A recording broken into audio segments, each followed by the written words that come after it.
আসসালামু আলাইকুম এভরিওয়ান, সবাইকে স্বাগত জানাচ্ছি আমাদের আজকে এসএসসি 25 পাওয়ার প্লের ফ্রি ক্লাস এর যে আমাদের সিকুয়াল চলতেছে তার বায়োলজির প্রথম ক্লাসে। আমি তোমাদের হৃদয় ভাইয়া, এবং আজকে হৃদয় ভাইয়া তোমাদেরকে পড়াবো জীবনী শক্তি এই অধ্যায়ের একটা অংশ নিয়ে।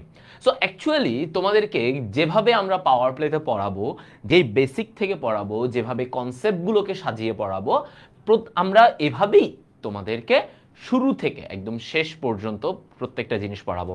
এবং বায়োলজির জন্য তোমাদের হৃদয় ভাই আছে, তোমাদের হামিম ভাই আছে। আমরা তোমাদেরকে এমনভাবে এত কম সময়ে, বা বলতে পারো যে ভাইয়া যেই চ্যাপ্টার, যেই দেখা যেত যে একটা চ্যাপ্টার মাসের পর মাস ধরে আমরা পড়তেছি, সেই চ্যাপ্টারটাকেই দেখা যাবে যে ভাই আপনি 3 ঘন্টায় আমাদেরকে সহজ বানায় দিচ্ছেন। অথচ তুমি ওই চ্যাপ্টারটা হয়তো তুমি বুঝোই নাই, এখনো কখনো পড়োই নাই ওইভাবে, এবং হয়তো পড়তে গেলে বুঝতা না কি পড়বো, কটুক পড়বো, কিভাবে এটা হইলো, কেন হইলো।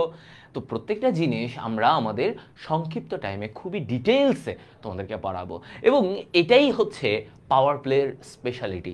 যে আমি যেই জিনিসটা এতদিন ধরে আমি পড়তে পারি নাই, বা এতদিন ধরে আমি পড়ার সাহসটা করতে পারি নাই, সেটাই ভাইয়াদের কাছ থেকে আমি খুবই সহজে বুঝে নিব। ওকে, সো তোমরা অনেকেই যুক্ত হয়ে গেছো, সবাই একটু লাইভটা শেয়ার করে রাখো।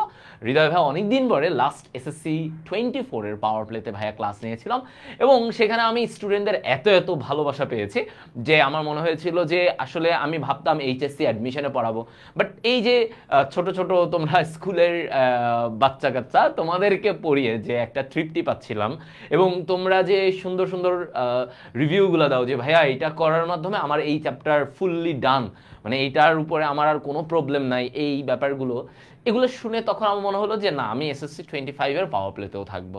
হয়তো অনেক ব্যস্ততা, ডাক্তারি, অন্যান্য কোর্সের ব্যস্ততায় হয়তো আমি তোমাদের যে রেগুলার একাডেমিক কোর্সগুলো থাকে সেগুলোতে আমি নিয়মিত ক্লাস নিয়ে উঠতে পারি না বা থাকি না, বাট আমি বলেছিলাম যে ভাইয়া আমাকে পাওয়ার প্লেতে রাখবেন, বিকজ পাওয়ার প্লেতে আমি অনেক স্টুডেন্টকে খুব সহজেই আমি বায়োলজিটা পড়িয়ে দিতে পারবো এবং গুছিয়ে দিতে পারবো। ওকে, সো অনেকেই আমার সাথে আসছে এই লাইভে। ওকে, আচ্ছা, সো চলে আসো। আমি একটু তোমাদেরকে টাইম দেই যে সবাই যেন লাইভটায় জয়েন করতে পারে। অ্যান্ড মোস্ট ইম্পর্টেন্টলি দেখো, এসএসসি, তোমাদেরকে আগে বেসিক কিছু কথা বলি। এসএসসি ইজ সামথিং যে ধরো তোমার লাইফের একটা প্রথম অবস্টাকল বলবো না, একটা কম্পিটিশন, প্রথম লাইফের একটা বড় একটা কম্পিটিশনের মধ্যে প্রথম হচ্ছে এসএসসি, তারপরে যাবা এইচএসসি, তারপর আরেকটু উঠবা অ্যাডমিশন। তো তুমি যত উঠতে থাকবা তুমি দেখবা যে তোমার মানে কম্পিটিশনের জায়গাগুলো বাড়তেছে, কম্পিটিশনের জায়গাগুলো বাড়তে থাকে। সো সেই জায়গাটায় কিভাবে জিনিসগুলোকে অতিক্রম করতে হবে, নিজেকে মোটিভেটেড রাখা যায়, প্রত্যেকটা জিনিসে আমরা তোমাদের পাশে থাকব। এবং এসএসসি 25 পাওয়ার প্লে গ্রুপে আমরা ওইখানে তোমাদেরকে রেগুলার আমরা চেষ্টা করব যে তোমাদের কি কি সাহায্য লাগবে, কিভাবে তোমাদের পড়তে হবে, কিভাবে পড়লে তোমাদের ভালো হয়, প্রত্যেকটা জিনিস নিয়ে আলোচনা করব। ওকে,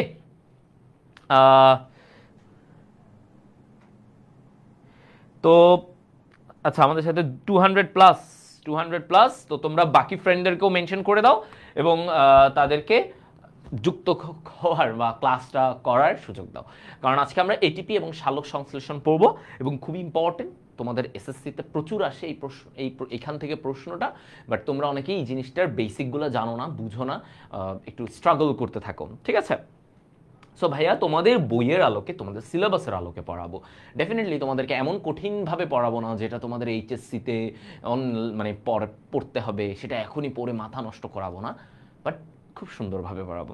ওকে, সো ভাইয়া শুরু করে দিই। আমাদের সাথে 200 স্টুডেন্টস যুক্ত আছে, সো আমি স্টার্ট করছি। হ্যাঁ, ধীরে ধীরে পড়াবো, মাথায় ঢুকতে হবে। কারো যদি মাথায় না ঢুকে তাহলে ভাইয়াকে একবার একটু ইয়ে করবা, কমেন্ট করবা যে ভাইয়া। আর তোমাদেরকে ভাইয়া হচ্ছে যে একটা টপিক ছোট করে পড়ানোর পরে আমি তোমাদেরকে জিজ্ঞাসা করবো যে তোমরা বুঝছো কিনা, জিনিসটা ধারণ করতে পারছো কিনা যা বলছি। যদি তোমাদের বুঝতে কষ্ট হয় তাহলে ভাইয়াকে কমেন্টে করবা, তখন ভাইয়া যখন বলবো, ঠিক আছে? কারণ পড়াতে পড়াতে বারবার কমেন্ট চেক করতে গেলে পড়ার একটা বিঘ্ন ঘটে এবং একটু ইন্টারাপ্টেড হই। ওকে, তোমরা সবাই মেনশন করতে থাকো, তাহলে ভাইয়া শুরু করি। আচ্ছা, সো আমাদের প্রথম টপিক সেটা হচ্ছে ভাইয়া এটিপি। এটিপি বলতে আসলে আমরা কি বুঝি, এটিপি জিনিসটা কি? আচ্ছা, তো প্রথমত এটার ফুল ফর্মটা আগে দেখো। এটিপি আমাদের কথা হচ্ছে জীবনী শক্তি। তার মানে আজকে আমাদের জীবনের শক্তি নিয়ে, আমাদের দেহের শক্তিগুলো নিয়ে আলোচনা করব। আচ্ছা দেখো, এটিপি যখন আমরা বলি এটার ফুল ফর্ম হচ্ছে, ইংলিশে আমরা লিখি অ্যাডেনোসাইন। অ্যাডেনোসাইন ট্রাই, টিতে কি ট্রাই, ট্রাই ফসফেট, পিতে কি ফসফেট। ওকে, অ্যাডেনোসাইন ট্রাই ফসফেট। ওকে, দেখো তাহলে এটিপি কি? এটিপি হচ্ছে অ্যাডেনোসাইন ট্রাই ফসফেট, অ্যাডেনোসাইন ট্রাই ফসফেট। ওকে, এখন এই অ্যাডেনোসাইন ট্রাই ফসফেট এটার মধ্যে কি আছে, মানে এটা কি আসলে? আচ্ছা দেখো, অ্যাডেনোসাইন, অ্যাডেনোসাইন এটা হচ্ছে একটা ক্ষারক। এটা কি? একটা ক্ষারক, নাইট্রোজেন বেজ। আমরা বলি এই যে এরকম নাইট্রোজেন বেজ মানে কি? নাইট্রোজেন বেজ মানে বুঝো? আচ্ছা আমি তোমাদেরকে একটু বলি। এই অ্যাডেনোসাইন দেখো নাইট্রোজেন বেজ, বেজ মানে কি? ক্ষারক। তার মানে ক্ষারক তোমরা কেমিস্ট্রিতে পড়েছো, ক্ষারকরা কেমন হয়? পিএইচ এর মান 7 থেকে বেশি হয়। নাইট্রোজেন, নাইট্রোজেন কি? নাইট্রোজেন থাকবে, মানে নাইট্রোজেন বেজ মানে সেই যৌগটাতে নাইট্রোজেন থাকে। ওকে, এটা হচ্ছে কথা যে নাইট্রোজেন থাকবে। Okay fine. তো এখন আমরা এইটাতে যদি আসি, ট্রাইফসফেট মানে তিনটা ফসফেট অণু থাকবে। তিনটা কি থাকবে? ফসফেট অণু থাকবে। তো আমি একটু গঠনটা একটু এঁকে দেখি। হ্যাঁ চলো, ধরো তোমাদের জন্য অ্যাডেনোসাইন একটা আমি এরকম, এটা হচ্ছে রাসায়নিক গঠন, এগুলো তোমাদের খুব একটা দেয় না, এটা নিয়ে এত টেনশন, তোমাদের এত টেনশন করার কিছু নাই। হ্যাঁ এই ঠিক আছে।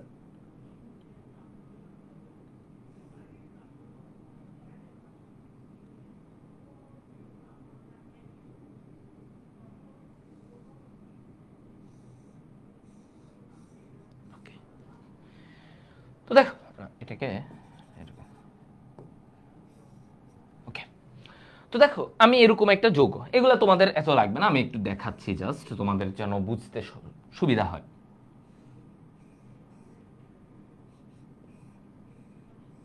এই তাহলে এই যৌগটার দেখো এটা হচ্ছে একটা অ্যাডেনোসাইন। হ্যাঁ এটা একটা অ্যাডেনোসাইন। ওকে, এবার দেখো এটা একটা অ্যাডেনোসাইন এবং আমি কি বলছি? ট্রাইফসফেট, তিনটা ফসফেট থাকবে।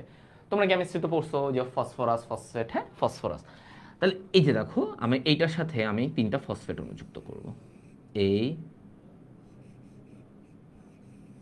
এই এই তিনটা ফসফেট, এগুলো কি? এগুলো হচ্ছে ভাইয়া ফসফেট, পি পি বি। তাহলে এই যে দেখো ওর মধ্যে অ্যাডেনোসাইন ট্রাইফসফেট, তিনটা ফসফেট আছে। আচ্ছা যদি আমি এখানে বলতাম মনোফসফেট, মনোফসফেট তাহলে কি হতো? একটা ফসফেট হতো। যদি আমি এখানে বলতাম ডাইফসফেট, ডাই মানে কি? দুইটা, তাহলে ভাই এখানে দুইটা ফসফেট হতো। সহজ কথা। তার মানে আমার যতগুলো ফসফেট আমরা বলবো ঠিক ততগুলাই এখানে ফসফেট যুক্ত থাকবে। ওকে আচ্ছা, তো এখন তুমি একটু দেখো এই যে এটিপির ব্যাপারগুলো যে আসতেছে যে ভাইয়া এই যে মনোফসফেট, ডাইফসফেট এগুলা থেকে কিভাবে ট্রাইফসফেট হতে পারে, ট্রাইফসফেট হতে পারে। আচ্ছা দেখো একটু আমি তোমাদেরকে দেখাই। ধরো আমি adenosine monophosphate A M P, AMP মানে কি? মনোফসফেট মানে সেখানে একটা ফসফেট আছে। আচ্ছা ফাইন, এখন আমি যদি ওর সাথে একটা ফসফেট যুক্ত করি, ফসফেট যুক্ত করি, ওর সাথে একটা ফসফেট যুক্ত করলাম আমি এখানে আই, আই মানে কি? অজৈব। আই মানে কি? অজৈব। তোমরা জানো জৈব অজৈব, জৈব মানে কি? যাদের মধ্যে কার্বন থাকবে, অজৈব মানে তার মধ্যে কোনো কার্বন নাই। এখন দেখো অ্যাডিনোসাইন মনোফসফেটের সাথে যদি তুমি একটা ফসফেট যুক্ত করো তাহলে এটা কি হয়ে যাবে? এই যৌগটা হয়ে যাবে এডিপি, তার মানে অ্যাডিনোসাইন ডাইফসফেট। কারণ আগে ছিল মনো, এখন তুমি একটা ফসফেট যুক্ত করছো, তাহলে এডিপি, তাই তো, ডাইফসফেট দুইটা। এখন এই এডিপির সাথে যদি আমি আরেকটা ফসফেট যুক্ত করি, দেখো আরেকটা ফসফেট যুক্ত করলাম, একটা অজৈব ফসফেট যুক্ত করলাম, তাহলে আমি কি পাবো? ATP, ATP, adenosine triphosphate. কি পাচ্ছি? Adenosine triphosphate. তো এই যে দেখো, আমি মনোফসফেট থেকে ডাইফসফেট তৈরি করলাম, ডাইফসফেট থেকে ফাইনালি ট্রাইফসফেট তৈরি করলাম। এখন এই যে ট্রাইফসফেট তৈরি হলো, এই যে দেখো প্রতিটা ধাপে ধাপে আমার কি হচ্ছে? ফসফেট যুক্ত হচ্ছে, ফসফেট যুক্ত হচ্ছে। এই ফসফেট, খেয়াল করো, ফসফেট যুক্ত হওয়াকে, ফসফেট যুক্ত হওয়াকে কি বলে? এটাকে বলে ফসফোরাইলেশন। এটাকে কি বলে? Phosphorylation, phosphorylation. ঠিক আছে, তাহলে দেখো ফসফেট যুক্ত হওয়াকে আমরা কি বলি? ফসফোরাইলেশন। রাইলেশন, কোনো কিছুর সাথে ইলেশন, ইলেশন মানে হচ্ছে এটার সাথে যুক্ত হচ্ছে, হ্যাঁ, তার মানে ফসফোরাইলেশন, তার মানে কি? যুক্ত হচ্ছে, ফসফেট যুক্ত হচ্ছে। আচ্ছা, তো এখন তুমি এটা বললা, আচ্ছা ঠিক আছে ভাই, এই যে এরা যুক্ত হচ্ছে, যুক্ত হয়ে কি বন্ধন তৈরি করে। যে কোনো কিছু যখন যুক্ত হয় সে কি করে? বন্ধন তৈরি করে, এগুলো তো তোমরা জানো। আচ্ছা, তো এখন এই যে ফসফোরাইলেশন হচ্ছে, এবার তুমি একটু এইখানে আসো, এবার তোমাদেরকে একটু এই দিকে আমি বলি যে আচ্ছা ঠিক আছে ফসফোরাইলেশন বাদ দাও, হইলো এটা। এখন আমি যদি বলি উল্টা দিক থেকে, তার মানে আমি যদি বলি যে ভাইয়া এটিপি ভাঙতেছে, এতক্ষণ তুমি দেখছো এরা গড়তেছে, ছোট থেকে বড় হচ্ছে। আমি যদি বলি ভাইয়া এরা ভাঙবে, এরা কি হবে? ভাঙবে। তো এই জায়গাটায় দেখো কি হয়, ধরো এটিপি ভাঙবে, ভেঙে কি হবে? এটিপি, এটিপি ও যদি ভাঙে তাহলে তুমি কি পাবা? উল্টা দিকটা চিন্তা করো, এডিপি, এডিপি পাবা, প্লাস একটা ও ভাঙতেছে, ফসফেটকে সরায় দিচ্ছে, তাহলে তুমি একটা এডিপি প্লাস এটা পাবা। উল্টা ভাঙবে, এখন খালি ওরা ভাঙতেছে। আবার তুমি যদি এই এডিপিটাকে ভাঙতে বলো যে ভাই এডিপি ভাঙলে কি পাবো? ওই যে ওটার মতো, তাহলে আমরা মনোফসফেট পাবো প্লাস একটা ফসফেট পাবো, শেষ। হ্যাঁ, এটা পাবো, এইটুকু। তাহলে দেখো আমরা কি কি জিনিস দেখলাম, যে আমার এই ব্যাপারগুলো পর্যন্ত আমরা দেখলাম, এডিপি, এটিপি, আবার এটিপি থেকে ভেঙে আমার এই জিনিসটুকু আসতেছে, এডিপি প্লাস ফসফেট, এডিপি থেকে এএমপি, এএমপি হলো। এখন তুমি দেখো ভাইয়া, এই যে এডিপি থেকে এএমপি পাইলা, ফসফেট কি খালি ভাঙতেছে, ফসফেট এখানে কি হচ্ছে? সরে যাচ্ছে, বা ভেঙে সরে যাচ্ছে ফসফেটটা। তো এই জিনিসটাকে আমরা কি বলি? এই যে ফসফেট, ফসফেট সরে যাওয়া, ফসফেট ভেঙে সরে যাওয়া, সরে যাওয়া, এটাকে আমরা বলি, দেখো এটাকে আমরা কি বলি? এটাকে বলা হয় ডিফসফোরাইলেশন। কি বলবো? দেখো এটাকে বলি আমরা ডিফসফোরাইলেশন।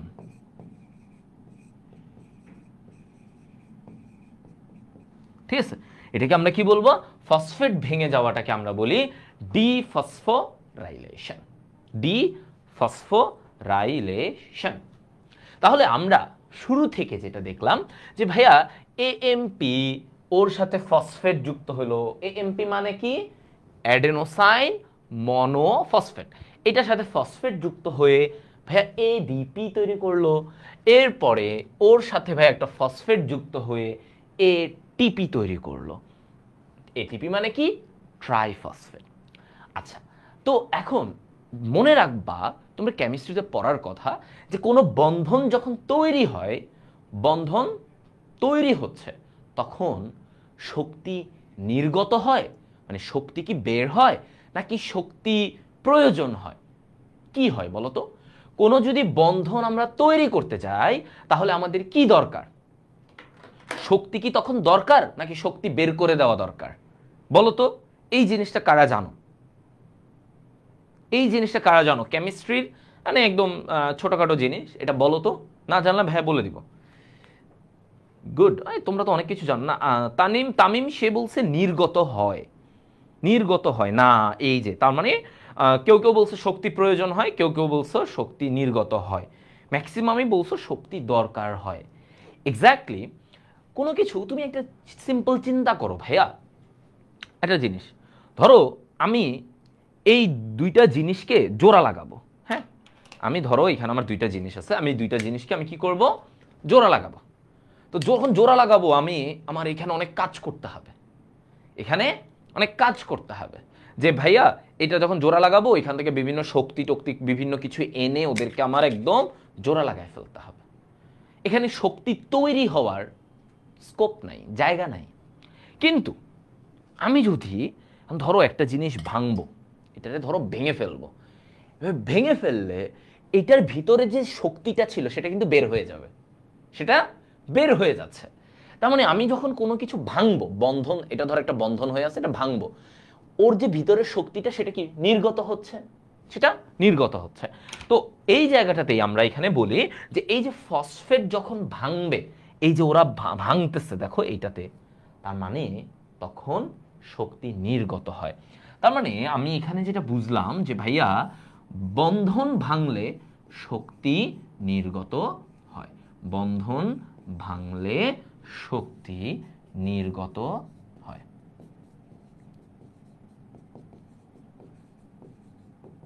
ঠিক আছে, তাহলে বন্ধন ভাঙলে শক্তি নির্গত হয়, মনে থাকবে, শক্তি নির্গত হয়। আচ্ছা, ভালো কথা। আর এইদিকে বন্ধন, তাহলে আমরা এখানে একটা কথা লিখতে পারি, আর বন্ধন, বন্ধন তৈরি হলে শক্তি প্রয়োজন হয়, সেখানে নির্গত হয় না, সেখানে শক্তিটা আমার প্রয়োজন।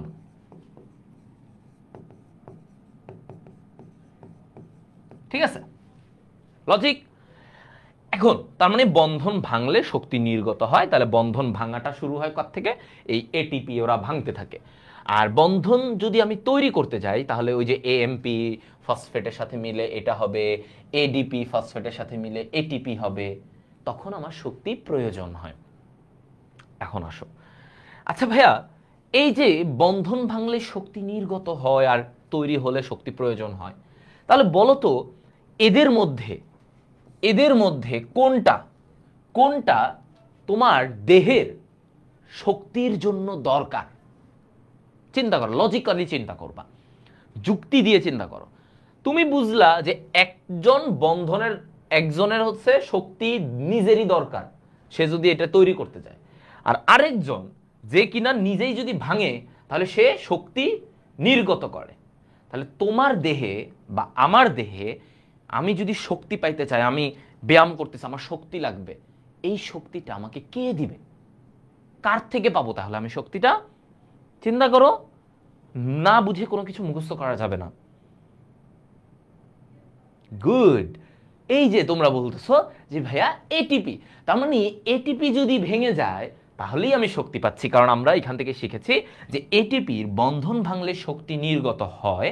তাহলে আমি বলতে পারি যে ভাইয়া এটিপি হচ্ছে আমার দেহের জন্য প্রয়োজন, এটিপি আমার দেহের জন্য কি প্রয়োজন, তাই না? ওকে, আচ্ছা সবাই দেখো,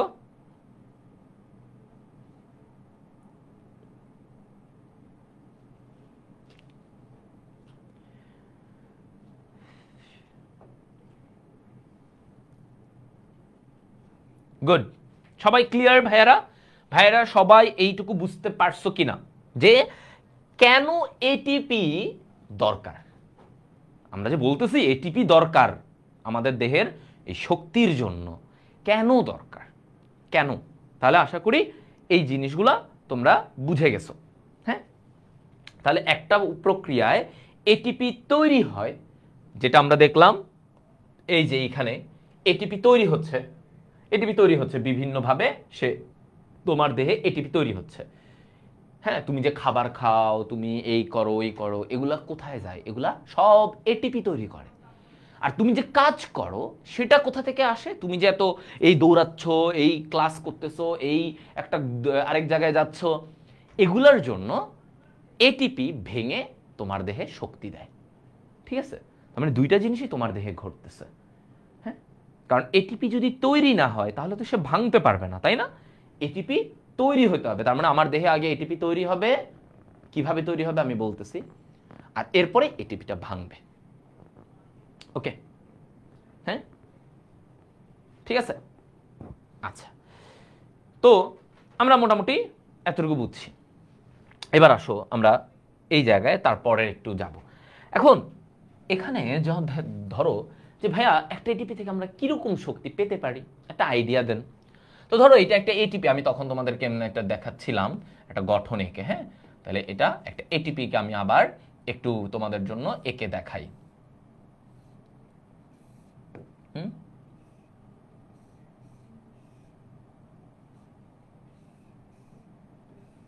এই এখন এটা অ্যাডেনোসাইন, এটা কি অ্যাডেনোসাইন, আর আমরা বলেছি এটিপি ট্রাইফসফেট। তাহলে এখানে একটা ফসফেট, আরেকটা ফসফেট, আরেকটা ফসফেট। ওকে, এখন আমি বলছি এটিপি ভাঙলে তুমি কি পাবা? শক্তি পাবা। এটিপি ভেঙে ওই যে ফসফেট বের করে দিবে। ধরো এখান থেকে ও কি করলো, এটিপি যখন ভাঙে ও এখান থেকে ফসফেট একটাকে ভেঙে দিল, একটা ফসফেট ভেঙে দিল। তাহলে এই যে এখান থেকে যখন বন্ধনটা ভাঙবে, একটা ফসফেটকে সে ছেড়ে দিবে, বন্ধনটা ভেঙে গেল। তার মানে প্রতি বন্ধন, প্রতি ফসফেট, ফসফেট বন্ধন থেকে আমরা কতটুকু শক্তি পাই? এই যে একটা বন্ধন ভেঙে গেল, সে ফসফেটটাকে ছেড়ে দিল, এই বন্ধন থেকে, প্রতি ফসফেট বন্ধন থেকে আমরা 7.3 কিলো ক্যালোরি, কত? 7.3 কিলো ক্যালোরি শক্তি পাই। চিন্তা করছো কত কিলো ক্যালোরি?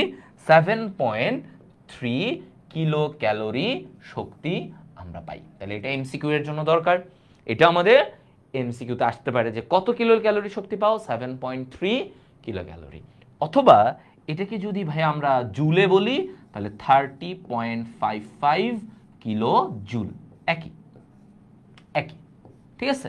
কিলো ক্যালোরিটাকে যদি আমরা জুলে বলতে চাই তাহলে আমরা বলবো 30.55 কিলো জুল। এগুলো তোমাদের এমসিকিউতে আসতে পারে যে কি কিসের জন্য এটা হয়, হ্যাঁ, এই জিনিসগুলা।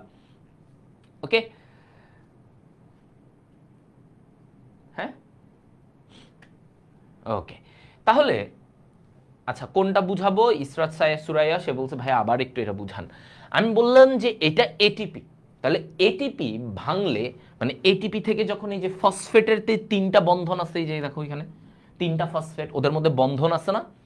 এই বন্ধনগুলো যখন ওরা ভেঙে দেয়, ভাঙলে এই বন্ধন থেকে তুমি কি পাও? শক্তি পাও। আমি একটু আগে বলছি কোনো কিছু ভাঙলে সেখান থেকে শক্তি বের হয়, আর কোনো কিছু জোড়া লাগাতে তার আরো উল্টা শক্তি দরকার হয়। তাহলে যখন এটিপি তোমার দেহের ভিতরে ভাঙতেছে, তার মানে তখন তুমি কি পাচ্ছ? ওর এখান থেকে একটা শক্তি পাচ্ছ। মানে আমাদের দেহ মানে উদ্ভিদের দেহ, এগুলো মিলেই বুঝাচ্ছি। হ্যাঁ, প্রাণী মানে উদ্ভিদ এবং প্রাণী দেহে। তার মানে তুমি এখান থেকে একটা শক্তি পাও। এই শক্তিটা কত বলা হচ্ছে? প্রতি ফসফেট বন্ধন থেকে আমরা 7.3 কিলো ক্যালোরি শক্তি পেয়ে থাকি। আচ্ছা, এতটুকু আশা করি সবাই আমরা ক্লিয়ার হয়েছে, তাই তো? ক্লিয়ার হয়েছে। এখন একটা প্রশ্ন মাথায় আসে যে ভাই এই যে আমরা হচ্ছে, এই যে এটিপিটা যে তৈরি হচ্ছে, কোথায় তৈরি হয়? এবার পয়েন্ট আসো যে ভাইয়া এটিপি কিভাবে তৈরি হয়? এটিপি কিভাবে কিভাবে তৈরি হয়? এটিপি কিভাবে তৈরি হয়? ঠিক আছে, এটিপি কিভাবে তৈরি হয়? এবার আমাদের এটা জানা লাগবে এটিপি কিভাবে তৈরি হয়, কারণ এটা তো তোমাকে আগে বুঝতে হবে কোথায় হয়, কেমনে হয়। তো এটার জন্য আমি এভাবে তোমাদেরকে একটু দেখাই। দুইটা ভাবে সে তৈরি করে। উদ্ভিদ দেহে একটা হচ্ছে মাইটোকন্ড্রিয়া। পড়েছো তোমরা মাইটোকন্ড্রিয়া একটা অঙ্গাণু, তাই না? কোষের একটা অঙ্গাণুর নাম কি? মাইটোকন্ড্রিয়া। আরেকটা অঙ্গাণু আছে ক্লোরোপ্লাস্ট।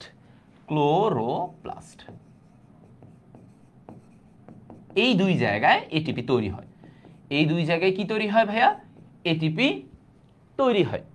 এখন তুমি দেখো এখানে এই যে মাইটোকন্ড্রিয়া, খেয়াল করো এই যে মাইটোকন্ড্রিয়া, দেখো মাইটোকন্ড্রিয়ায় কিভাবে এটিপি তৈরি হয়।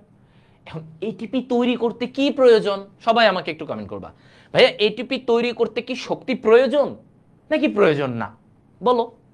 আমরা বলতেছি আগে উদ্ভিদের দেহে এটিপি তো তৈরি হইতে হবে নাকি, তারপরেই না সেটা ভাঙবে। এখন তৈরি হওয়ার জন্য তার কি দরকার?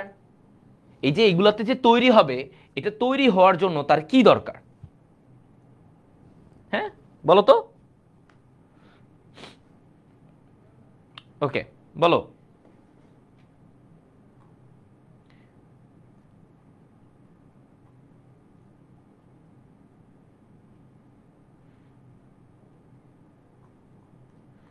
বলো। গুড, প্রয়োজন। এক্স্যাক্টলি। তার মানে ভাইয়া এখানে শক্তি প্রয়োজন। এখন শক্তি যদি প্রয়োজন হয়, শক্তি প্রয়োজনের জন্য তোমাকে শক্তিটা আসবে কোথা থেকে? কোথা থেকে আসবে? তো এই জায়গায় মাইটোকন্ড্রিয়াতে কি হয়, আমাদের যে গ্লুকোজ থাকে, আমরা যে গ্লুকোজ খাই, এই গ্লুকোজ কি করে? এই গ্লুকোজটা শক্তিতে পরিণত হয়, শক্তি দেয়। এই গ্লুকোজকে ব্যবহার করে, খেয়াল করো, এই গ্লুকোজকে ব্যবহার করে, গ্লুকোজ কি করে? একটা শক্তি দেয়। এই গ্লুকোজকে ব্যবহার করে এটিপি তৈরি হয়। এটা ঠিক আছে? তাহলে কি বলছি? এই গ্লুকোজকে ব্যবহার করে এটিপি তৈরি হয়। আচ্ছা, তারপরে আসো ক্লোরোপ্লাস্ট নিয়ে। এবার আসি আমরা ক্লোরোপ্লাস্ট নিয়ে। আচ্ছা, তো ক্লোরোপ্লাস্টে কি বলছে দেখো তো। ক্লোরোপ্লাস্টে কি ঘটে আমরা একটু আসি। ক্লোরোপ্লাস্টে কি ঘটে? তাহলে ক্লোরোপ্লাস্টের এইখানে আমার কি আছে বলো। ক্লোরোপ্লাস্টের এখানে আমার কি আছে? এখানে সূর্যের আলো আসে। কি আসে? সূর্যের আলো আসে। এই সূর্যের আলো, সেটা তো একটা শক্তির একটা উৎস, মানে ভান্ডার। তাহলে এই সূর্যের আলো কি করে? এই সূর্যের আলো, বা আমরা বলি সৌরশক্তি, হ্যাঁ, সূর্যের আলো অথবা আমরা কি বলি সৌরশক্তি, সেটাকে ব্যবহার করে ওরা কি করে? ওরা এটিপি তৈরি করে। কারণ এটিপি তৈরি করতে শক্তি প্রয়োজন। আমরা বারবার বলছি এটিপি তৈরি করতে শক্তি প্রয়োজন। তাহলে সেটা থেকে আমার কি হচ্ছে? এটিপি তৈরি হচ্ছে।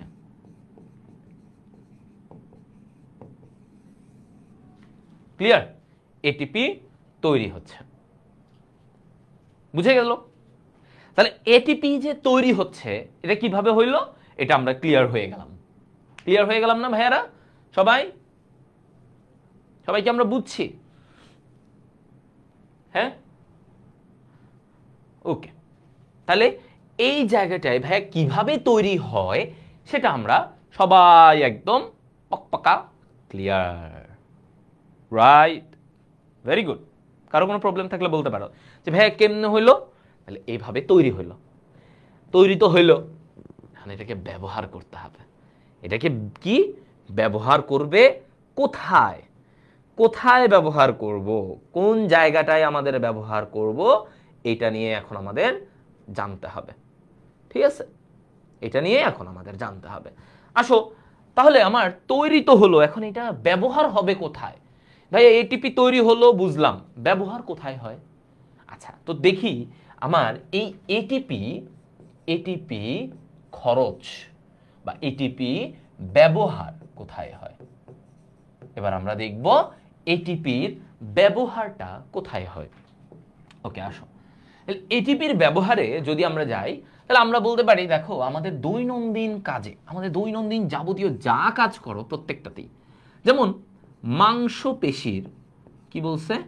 মাংসপেশির সংকোচনে, মাংসপেশির সংকোচন,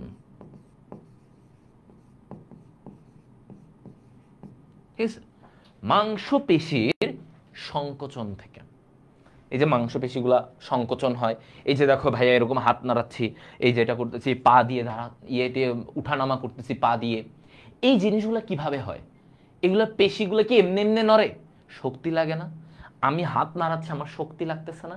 তার মানে এই জায়গা থেকে আমার কিন্তু শক্তির একটা এটিপির একটা ব্যবহার পাচ্ছি। আচ্ছা, তারপরে আর কি হতে পারে?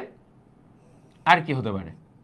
এই যে ধরো তুমি চিন্তা করো, তুমি খাবার খাচ্ছ, তো এই যে খাবার খাইলা, এই খাবারটা হজম হইতে হবে না? দেহের ভিতরে এটা প্রবেশ করতে হবে। খাবার খাইলা, তুমি তো পেট দিয়ে খাইলাম, গেছে আজকে তো বিরিয়ানি 1 প্লেট খাইছি। বিরিয়ানির মধ্যে কি আছে? শর্করা, আমিষ, চর্বি সব আছে, যা যা লাগবে সব আছে। এখন এই উপাদানগুলা তোমার দেহে শোষণ হইতে হবে না? তো ওইখানে তোমার কিছু কি শক্তি লাগবে না? এগুলো কি অটোমেটিক হবে? অটোমেটিক তো হয় না। তার মানে এদের জন্য শক্তি দরকার। তাহলে আমার এই যে আমরা খাদ্য হজম, এইখানেও আমার শক্তি দরকার। এরপরে আসো, যেমন আমরা বলি উদ্দীপনা পরিবহনেও শক্তি দরকার। দেখো, আমারে কেউ একজন চিমটি কাটলো, আমাকে কেউ একজন চিমটি কাটছে, এই যে একটা চিমটি দিস, এটা চিমটি কাটলে আমি ব্যথা পাইছি না? এই যে কাজটা হইল, এখানের উদ্দীপনা মস্তিষ্কে গেছে। বা ধরো তোমার একটা গরম কিছুতে এরকম ইয়ে লাগছে, ধরো এখানে একটা কাপ আছে, তো কাপটা গরম, তো অনেক তুমি বুঝো নাই গরম, যেটা তুমি কি করছো, হালকা হঠাৎ করে ধরে ফেলছো, ধরে দেখলো আরে কি মানে গরম, তুমি সাথে সাথে এমনি সরাই ফেলছো। চিন্তা করো, এই যে উদ্দীপনাটা গেল আসলো, এখানে কি শক্তি দরকার না? তার মানে আমার বলতে পারি আমরা স্নায়ুবিক উদ্দীপনা, স্নায়ুবিক উদ্দীপনা, সেখানেও কিন্তু আমার শক্তি দরকার, সেখানেও আমার শক্তি দরকার। ঠিক আছে, ওকে। তারপরে কি দেখো, তারপরে আর কিসে কিসে দরকার হতে পারে? এই যে আমরা নিঃশ্বাস, এই যে দেখো আমাদের কি হচ্ছে এখানে, এই জায়গাটা উঠতেছে নামতেছে, তাই না? এই যে নিঃশ্বাস প্রশ্বাস, আমরা বাতাস নিচ্ছি, এটাকে বলে প্রশ্বাস, বাতাসটা ছেড়ে দিচ্ছে, এটাকে বলে নিঃশ্বাস। তাহলে এই নিঃশ্বাস প্রশ্বাসেও আমার কি লাগবে বলতো? এই নিঃশ্বাস প্রশ্বাসেও, এই নিঃশ্বাস প্রশ্বাস কার্যক্রমে, ঠিক আছে, এই নিঃশ্বাস প্রশ্বাস কার্যক্রমেও এটিপি দরকার। কি দরকার? এটিপি দরকার। হ্যাঁ, তুমি এই যে আমি কথা বলতেছি, এই যে আমরা কথা বলি, এখানে কি শক্তি দরকার না? এখানে এমনি এমনি কাজ হবে? এমনি এমনি তুমি কথা বলো, তুমি দেখো তুমি না খেয়ে থাকো, তুমি ঠিকমতো কথাই বলতে পারবা না। ধরো আমি আসার আগে একটা কেক খাইছি, এই কেকটা আমাকে, কারণ আমার ক্ষুধা ছিল, আমি যদি ক্ষুধার্ত থাকতাম, আমার এখন কথা বলতে চিৎকার করতে আমার কষ্ট লাগতো। তার মানে আমাদের এই যে কথা বলা, এটার পিছনেও কিন্তু শক্তি প্রয়োজন আছে, আছে না? এখানেও শক্তির একটা প্রয়োজন আছে, রাইট? আচ্ছা, তারপরে ধরো এই যে আমরা ছোট থেকে আস্তে আস্তে বড় হই, আমাদের বিভিন্ন অঙ্গ বাড়ে। ছোটবেলায় তোমার হাত ছিল ধরো এটুক, এখন তোমার হাত কত বড়?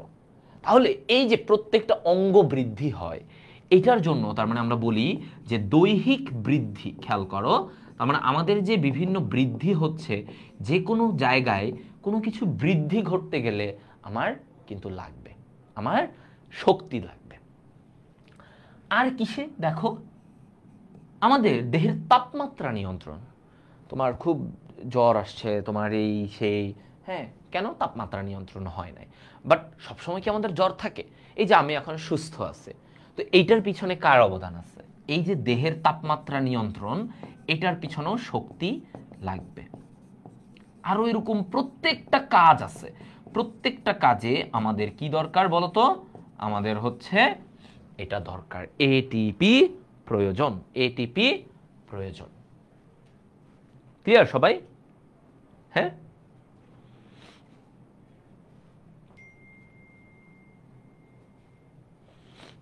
দেখো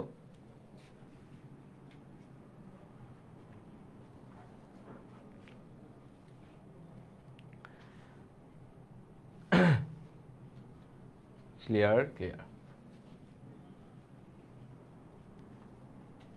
গুড। চিন্তা করতে কি এটিপি লাগে? ইয়েস। তুমি যা করো, প্রত্যেকটাতে এটিপি লাগবে, প্রত্যেকটাতে শক্তি লাগবে। ধরো তুমি চিন্তা করতেছো, ভাইয়া আমি তো আজকে সারাদিন ঘুমাইছিলাম, আমার তো শক্তি লাগেই নাই।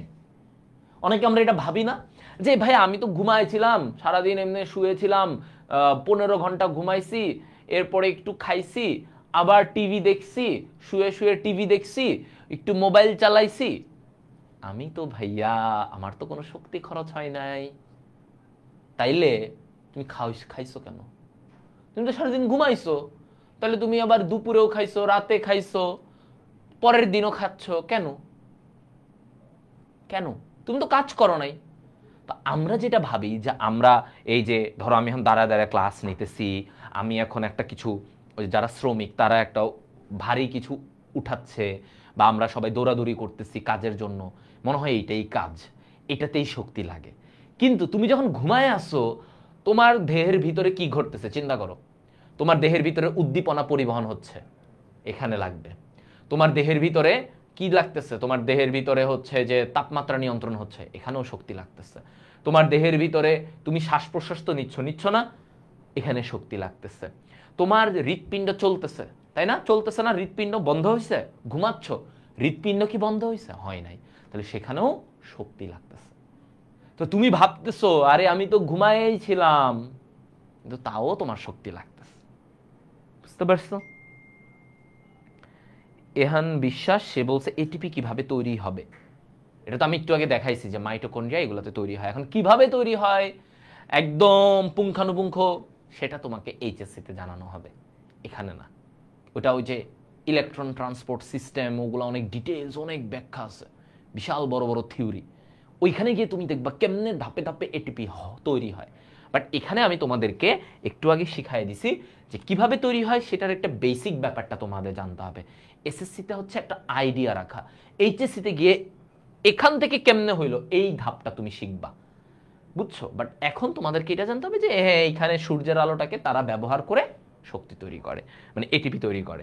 এখানেও সেম, গ্লুকোজটাকে ব্যবহার করে এটিপি তৈরি করে। বাট ডিটেলসটা তোমরা এইচএসসিতে গিয়ে বিস্তারিত প্রক্রিয়া জানবা। ওকে, সো সবাই এতটুকু ক্লিয়ার? এই যে ভাইয়া এটিপি এর ব্যবহার, এটিপি এর ব্যবহারটাকে আমরা বুঝলাম। তার মানে তোমার যখন প্রয়োজন হবে এটিপি ভাঙবে, এটিপি ভাঙবে। আর তোমাকে কিন্তু একই সাথে খাওয়া দাওয়াও করতে হবে। কেন? কারণ তুমি যদি খাওয়া দাওয়া না করো তাহলে এটিপি তৈরি হবে না। আর এটিপি তৈরি না হলে তুমি কি ব্যবহার করবা? কি ব্যবহার করবা? ডিম, তাই না? তার মানে আমার এটিপি তৈরিও হতে হবে, আবার আমার প্রয়োজন হলে সেই এটিপি আমাদের ভাঙতেও হবে। তার মানে এটিপির কথাটা শুনলে ওর একটা টাকার মতো লাগতেছে না? দেখো তো, তোমার দেহের টাকাকে, ধরো আমরা যখন বাইরে লেনদেন করি বা আমরা কোনো কিছু কিনতে যাই, কিসের মাধ্যমে কিনি? টাকা, টাকা। তো তোমার দেহে বিভিন্ন কাজ হচ্ছে কার মাধ্যমে? এটিপির মাধ্যমে। এটিপি ছাড়া পারতা না। তার মানে তুমি কি করতেছো? তুমি এটিপি অর্জন করতেছো খাবার দাবারের মাধ্যমে, আবার তোমার কাজের মাধ্যমে এটিপি ব্যয় করতেছো। তো আমরা টাকা পয়সা কি করি? উপার্জন করি, উপার্জন করি। কেউ ব্যবসা করে, কেউ চাকরি করে, উপার্জন করি, শ্রমের বিনিময়ে টাকাটা উপার্জন করি। সেই টাকা দিয়ে আমরা জামা কাপড় কিনি, পরীক্ষার ফি দেই, এইটার ফি দেই, অনেকে এসএসসি পাওয়ার প্লের ফি দিবা, তাই না? তো এই এটিপিটা একটা টাকার মতো, যার জন্য আমরা এটিপিকে কি বলি? এটিপিকে আমরা বলি একটা জৈব মুদ্রা। কি বলবো? জৈব মুদ্রা বা বায়োলজিক্যাল কয়েন। তাহলে ও একটা মুদ্রার মতো, যখন ইচ্ছা ওকে আমার ইনকাম করতে হবে এবং প্রয়োজন মতো ওকে আমার কি করতে হবে? ব্যবহারও করতে হবে। ওকে ছাড়া আমরা কোনো কাজ করতে পারবো না। টাকা ছাড়া যেমন তুমি কোনো কিছু কিনতে পারবা না, সেম ভাবে এটিপি ছাড়া কোনো কাজ করতে পারবা না। এ কারণে, হ্যাঁ, এ কারণে ওকে বলা হয় বায়োলজিক্যাল কয়েন বা এনার্জি কয়েন। ঠিক আছে, এনার্জি কয়েন। ওকে, আচ্ছা। তো আমাদের সাথে অলরেডি 210, কিন্তু এত স্টুডেন্ট কম কেন? আমার তো পছন্দ হচ্ছে না। তোমরা কি ক্লাসে ফ্রেন্ডদেরকে মেনশন দাও নাই, বা তোমাদের টাইম লাইনে বা গ্রুপ, স্কুলের ফ্রেন্ডদের গ্রুপে শেয়ার দাও নাই? হ্যাঁ, ওকে, আচ্ছা। ভাইয়া কিন্তু এরকম উপস্থিতি দেখলে ভাইয়া কিন্তু কষ্ট পাবো। আচ্ছা, তো আমরা এতটুকু আশা করি বুঝতে পারছি যে এটিপি হচ্ছে ভাইয়া জৈব মুদ্রা, বা আমরা বলি শক্তি মুদ্রা বা এনার্জি কয়েন। ওকে, এই কনসেপ্টটা এখন একদম পকপকা ক্লিয়ার হয়ে গেল না? কেমনে তৈরি হলো, কেমনে ব্যবহার হলো। তাহলে এটিপি যে একটা শক্তি মুদ্রা, কেন ওকে বললাম? কারণ ও ভাইয়া একদম টাকার মতো। টাকা যেমন ইনকাম করি আবার ব্যয় করি, আমরা বিভিন্ন জিনিস কেনাকাটায়, সেম এটিপি। এটিপি আমরা খাবার দাবারের মাধ্যমে অর্জন করি, তারপরে এই এটিপিটাকে আমাদের বিভিন্ন দেহের কাজে আমরা ব্যবহার করি। ওকে, অনেকে যারা পরে আসছো তারা অনেকে জিজ্ঞাসা করতেছে এটিপি এর পূর্ণরূপ কি? এটা আরো 1971 সালে হৃদয় ভাই পড়াই ফেলছি, বুঝো নাই? ওকে, ওকে, তাহলে আমাদের এই ব্যাপারটুকু ক্লিয়ার। আচ্ছা, তো এখন আমরা দেখব কিভাবে আমাদের এই চ্যাপ্টারটা, আমাদের যেটা দরকার জানতে সেটা হচ্ছে এটিপি কিভাবে তৈরি হয়। একটু আগে আমরা যখন দেখছিলাম এটিপি তৈরি হয় ভাইয়া ক্লোরোপ্লাস্টেও এটিপি তৈরি হয়, ওইখানে আবার অনেক কিছু তৈরি হয়, আবার ওই শ্বসন মানে মাইটোকন্ড্রিয়াতেও এটিপি তৈরি হচ্ছে। তা আমাদের পুরো চ্যাপ্টারটা এটাই যে এই শক্তিগুলা কিভাবে তৈরি হয়, কিভাবে তৈরি হয়। আচ্ছা, প্রথমে আসি সালোক সংশ্লেষণ। সালোক সংশ্লেষণ, ঠিক আছে? দেখো এটার মানে কি, এটার মানেটা কি? আচ্ছা, এটা আমি আমার মতো একটা সুন্দর সংজ্ঞা তোমাদেরকে বলছি, ঠিক আছে? একটু লেখো ভাইয়ের সাথে। যে জৈবিক প্রক্রিয়ায়, হ্যাঁ, বা যে প্রক্রিয়ায় হ্যাঁ, যে প্রক্রিয়ায় কি বলছি দেখো, পানি ও কার্বন ডাই অক্সাইড কি বলছি, সূর্যালোক, সূর্যের আলো মানে সূর্যালোক ও ও ক্লোরোফিলের, কিসের? ক্লোরোফিলের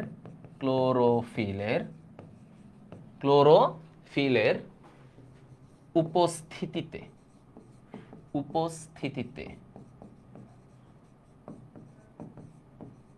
ওকে, কি বলছি খেয়াল করো আরেকবার। পানি এবং কার্বন ডাই অক্সাইড সূর্যালোক ও ক্লোরোফিলের উপস্থিতিতে সৌরশক্তিকে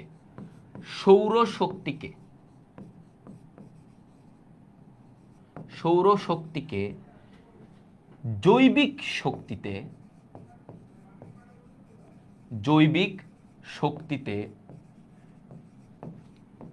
রূপান্তরের মাধ্যমে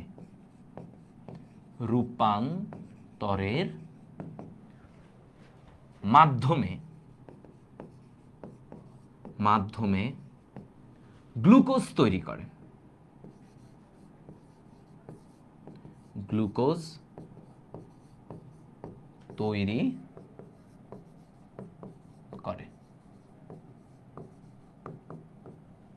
ঠিক আছে, এটা তাহলে দেখো কি বলছি, যে প্রক্রিয়ায়, হ্যাঁ খেয়াল করো একটু, যে প্রক্রিয়ায় পানি ও কার্বন ডাই অক্সাইড সূর্যালোক ও ক্লোরোফিলের উপস্থিতিতে সৌরশক্তিকে জৈবিক শক্তিতে রূপান্তরের মাধ্যমে গ্লুকোজ তৈরি করে। কি করে? গ্লুকোজ তৈরি করে। এই জিনিসটা কি আমরা বলি সালোক সংশ্লেষণ। এটাকে কি বলি? সালোক সংশ্লেষণ। তার মানে আমার গ্লুকোজ তৈরি হইতে হবে, এবং এর মাধ্যমে কি হচ্ছে? সূর্যের আলোর যে শক্তিটা সেটাকে সে জৈবিক শক্তি, জৈবিক শক্তি মানে হচ্ছে এই যে গ্লুকোজে রূপান্তর করে দিল। এই জিনিসটা হচ্ছে ব্যাপার। এখন সূর্যের আলো বুঝলা, ক্লোরোফিলটা কি? এটা একটা রঞ্জক। এটা কি? একটা রঞ্জক, একটা পদার্থ, সহজ কথা বুঝো, পদার্থ যে কিনা সূর্যের আলোটাকে গ্রহণ করবে। আমি একটু এখন তোমাদের দেখাই। জিনিসটা হচ্ছে, ধরো এটা হচ্ছে তোমার ক্লোরোপ্লাস্ট। এখন ওর মধ্যে এরকম ক্লোরোফিল আছে। ধরো এটা হচ্ছে ক্লোরোফিল, হ্যাঁ, এগুলো হচ্ছে ক্লোরোফিল। এখন যখন সূর্যের আলো আসে, দেখো যখন সূর্যের আলো আসলো, এই ক্লোরোফিল কি করে? এই সূর্যের আলোটাকে গ্রহণ করে। ক্লোরোফিল যে পদার্থ, সে সূর্যের আলোটাকে গ্রহণ করে। করার পরে সে কি করবে? করার পরে আলোটাকে গ্রহণ করলো, এই ক্লোরোফিল সূর্যের আলোটাকে গ্রহণ করলো, করার মাধ্যমে সে যেটা করলো এখানে দেখো, ও এই 6 অণু কার্বন ডাই অক্সাইড এবং একই সাথে 12 অণু পানিকে কাজে লাগিয়ে সে তাদেরকে জোড়া লাগায় কি তৈরি করে ফেললো?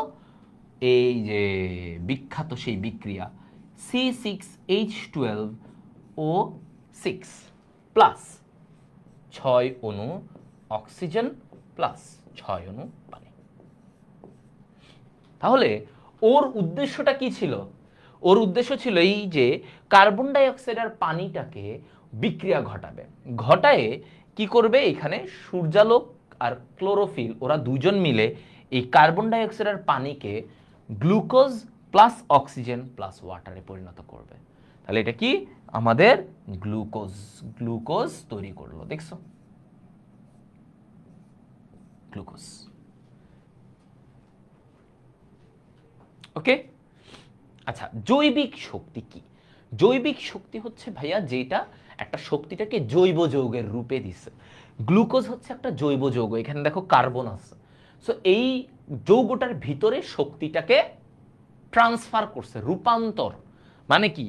এই যে দেখো জৈবিক শক্তিতে রূপান্তর, তার মানে এটা ওই জৈব যৌগের মধ্যে ট্রান্সফার করে দিছে, সূর্যের শক্তিটাকে জৈব যৌগের মধ্যে ট্রান্সফার করে দিছে। ওকে,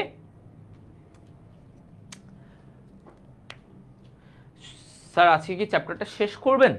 না, আজকে চ্যাপ্টারটা শেষ করব না। আজকে আমরা সালোক সংশ্লেষণ অধ্যায় এই অংশটা নিয়ে আমরা জানবো। ঠিক আছে, কনসেপ্টটা ক্লিয়ার হবে, যেটাই তুমি পড়বা ওটা কনসেপ্ট ক্লিয়ার করতে হবে। ওকে, মেইন তো সব পড়াবো একদম ডিটেলসে। আমাদের মানে পাওয়ার প্লেতে তো মানে আসলে তো একদম আরো ডিটেলসে তুমি সব কিছুই পড়বা, তাই না? আচ্ছা, তাহলে এটা হয়ে গেল।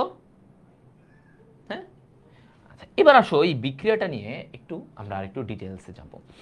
এই যে কার্বন ডাই অক্সাইড আর পানি মিলে আমার এই বিক্রিয়াটা হইল, তো এখন এখানে আসলে কতটুকু কার্বন ডাই অক্সাইড লাগে? এমসিকিউ এর জন্য তোমাদের এটা জরুরি, খেয়াল করো। এমসিকিউ এর জন্য এটা জরুরি যে কতটুকু কার্বন ডাই অক্সাইড ভাই এখানে লাগলো। যেমন আমার 0.3% কার্বন ডাই অক্সাইড তোমার লাগবে বায়ুমণ্ডলে, এত। ঠিক আছে, ওকে, বায়ুমণ্ডলে, বায়ুমণ্ডলে আমাদের কত পার্সেন্ট কার্বন ডাই অক্সাইড? বায়ুমণ্ডলে এতটুকু। আচ্ছা, আর আর ইয়েতে পানিতে কত? পানিতে হচ্ছে, আচ্ছা সরি এখানে একটু ওয়েট, 0.03, ওকে, এতটুকু কার্বন ডাই অক্সাইড বায়ুমণ্ডলে, আর 0.3% কার্বন ডাই অক্সাইড পানিতে থাকে। কোথায় থাকে? পানিতে। ওকে, তাহলে এইটা কত পার্সেন্ট কার্বন ডাই অক্সাইড থাকে আমাদের বায়ুমণ্ডলে? আমরা বলি যে আমাদের 0.03%, 0.03%। আর পানিতে কতটুকু থাকে? পানিতে থাকে ভাই 0.3% কার্বন ডাই অক্সাইডের ঘনমাত্রা। ওকে, এখন এখানে আমরা যে একটু আগে বললাম,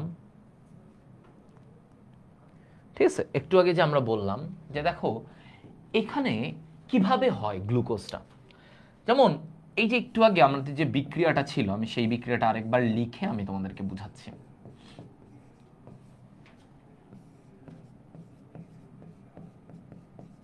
এই যে গ্লুকোজ প্লাস অক্সিজেন, এতটুকু রেখে দিই, হ্যাঁ এতটুকু এখানে কোথা থেকে গ্লুকোজটা তৈরি হলো, এখানে কি ঘটে, এই বিক্রিয়াটায় কি ঘটে, যে কেমনে গ্লুকোজটা আসলো, অক্সিজেনটা কোথা থেকে আসলো। আচ্ছা, তোমরা কি জারণ বিজারণ পড়েছো ভাইয়া? জারণ, তোমাদের একটা জিনিস শিখাই দেই। তোমরা কি জানো আমাকে বলো তো, তোমরা জারণ বলতে কি বুঝো? আমাকে আগে ভাইয়াকে এইটা বলো, জারণ বলতে কি বুঝো আর বিজারণ বলতে কি বুঝো? দেখি, জারণ মানে কি আগে এটা বলো তো, তাহলে আমি বুঝে নিব যে বিজারণ মানে কি। জারণ বলতে কি বুঝো আগে ভাইয়াকে এটা একটু বলো। গুড, ইলেকট্রন ত্যাগ। ফজলুল হক সে বলছে ভাই ইলেকট্রন ত্যাগ করলে এটাকে আমরা কি বলি? জারণ বলি। আচ্ছা, গুড গুড, জারণ বলতে ইলেকট্রন ত্যাগ করে। গুড, জারণ মানে সারণ, ছেড়ে দেওয়া, ছাড়ন। ওকে, ভালো। তাহলে আমরা একটা জিনিস জানলাম যে ভাইয়া জারণ মানে ইলেকট্রন, ইলেকট্রন ত্যাগ, রাইট? তাহলে বিজারণ মানে কি? ইলেকট্রন গ্রহণ, ইলেকট্রন গ্রহণ, তাই তো? আর কিভাবে হতে পারে জানো? যেটা তোমরা জানো না সেটা একটু দেখাই। জারণ মানে হচ্ছে হাইড্রোজেন ত্যাগ করা, কি জারণ। তুমি হাইড্রোজেন হাইড্রোজেন ত্যাগ করে দিছো, এটাকেও জারণ বলে। আবার তুমি হাইড্রোজেন, উল্টাটা চিন্তা করো, হাইড্রোজেন গ্রহণ করছো, তোমার সাথে হাইড্রোজেন যুক্ত হয়েছে, সেটা কি? বিজারণ। তাহলে ইলেকট্রন আর হাইড্রোজেনের ক্ষেত্রে একই ব্যাপার। ইলেকট্রন ত্যাগ করো, জারণ। হাইড্রোজেন ত্যাগ করো, জারণ। বিজারণের ক্ষেত্রে ইলেকট্রন ত্যাগ করো, ইলেকট্রন গ্রহণ করো, বিজারণ। হাইড্রোজেন গ্রহণ করো, বিজারণ। ওকে, ডান। আরেকটা পার্ট আছে, আরেকটা সংজ্ঞা আছে, সেটা কি বলে যে তুমি যদি অক্সিজেন অক্সিজেন অক্সিজেন গ্রহণ করো তাহলেও জারণ। আবার উল্টাটা চিন্তা করো, তুমি যদি অক্সিজেন ত্যাগ করো, অক্সিজেন ত্যাগ করো, সেটাও বিজারণ। এই জিনিসটা তোমাদের এখনই আজকেই সবাই মানে এখানে লিখে নিবা। ওকে, আগে এটা লিখে নাও, লিখলে এটা বুঝে যাবা, নাহলে বুঝবা না, অনেক কিছু বুঝবা না। এটা আগে মাথায় ঢোকাও, স্পেশালি হাইড্রোজেনের ব্যাপারটা, যে হাইড্রোজেন গ্রহণ করলে বিজারণ আর হাইড্রোজেন দান করে দিলে জারণ। হ্যাঁ, দেখছো সবাই? দেখো, এই সংজ্ঞাটা বুঝলে, সংজ্ঞাটা যদি জানো, হ্যাঁ, সংজ্ঞাটা যদি জানো তাহলে তুমি এর পরের লজিকটা আমার বুঝবা। এদেরকেই বলা হয় যে এখানে ইলেকট্রন ত্যাগ করলে আর হাইড্রোজেন ত্যাগ করলেও এটাকে আমরা বলি জারণ। হ্যাঁ, এখন এতটুকু মাথায় রাখতে হবে, এটা হচ্ছে একটা সংজ্ঞা, এগুলো হচ্ছে সংজ্ঞা, বিজারণ কেন হয়, হ্যাঁ জারণের কখন বলে। এবার দেখো, এবার একটু আসো এখানে, তুমি চিন্তা করো তো, এই যে গ্লুকোজটা, এই যে আমরা বলতেছি গ্লুকোজের কথা, এই গ্লুকোজে কি আছে? কার্বন আছে, হাইড্রোজেন আছে, অক্সিজেন আছে না? তাহলে তোমার কি মনে হয় এই জিনিসটা কোথা থেকে তৈরি হতে পারে বলো তো? কার্বন ডাই অক্সাইড না পানি, কোনটা থেকে তৈরি হবে? এই যে গ্লুকোজটা, এটা কোথা থেকে তৈরি হবে? এখানে কার্বন আছে, হাইড্রোজেন আছে, অক্সিজেন আছে, তাহলে এখানে কোনটা থেকে এটা তৈরি হতে পারে? এটা তৈরি হয় এই যে কার্বন ডাই অক্সাইড থেকে। কিভাবে? কারণ দেখো, এই যে কার্বন ডাই অক্সাইডে কার্বন আছে, অক্সিজেন আছে, লাগবে কি? হাইড্রোজেন। তাহলে এই কার্বন ডাই অক্সাইডের সাথে আমার এখান থেকে যদি হাইড্রোজেনটা যুক্ত হয়, কারণ হাইড্রোজেনটা সহজে ভেঙে ছুটে যায়, তো হাইড্রোজেনটা যদি এখানে যুক্ত হয় তাহলে সে কি করতে পারবে? গ্লুকোজ তৈরি করতে পারবে। এখন তাহলে তুমি চিন্তা করো, কার্বন ডাই অক্সাইডে এখান থেকে হাইড্রোজেন যুক্ত হলে তাহলে এই ঘটনাটা কি ঘটলো? কার্বন ডাই অক্সাইডের কি ঘটলো? জারণ না বিজারণ বলো? তাহলে কার্বন ডাই অক্সাইডের কি ঘটলো? বিজারণ ঘটলো, তাই না? কারণ কার্বন ডাই অক্সাইডে কোনো হাইড্রোজেন ছিল না, সে কি করলো? এখান থেকে হাইড্রোজেন নিল, পানি থেকে হাইড্রোজেন নিয়ে সে গ্লুকোজ বানায় ফেললো, তাহলে কার্বন ডাই অক্সাইডে কি ঘটলো? আমার এখানে এই সংজ্ঞা মতে এইখানে বিজারণ ঘটলো।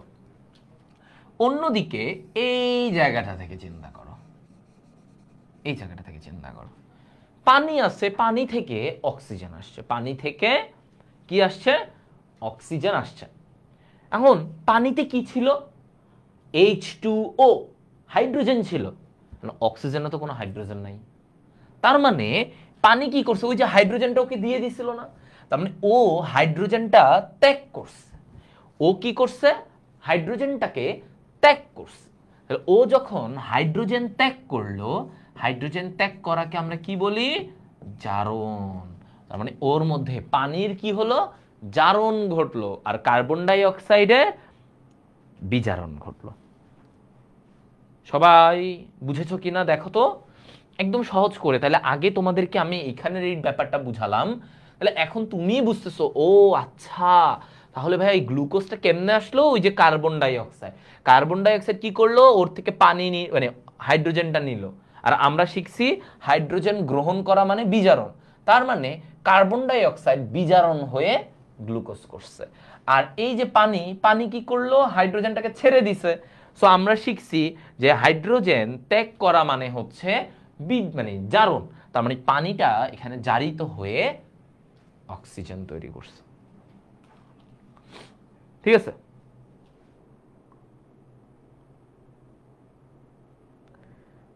সবাই বুঝছো? বলো।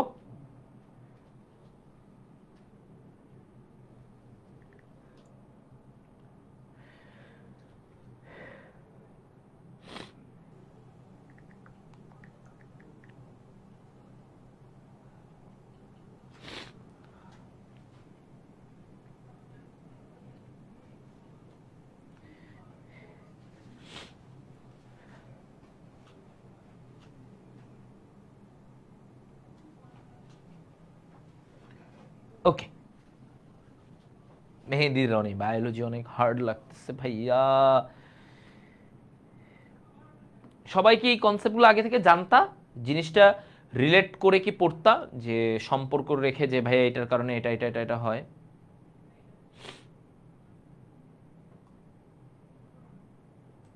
হার্ড কেন? ওকে,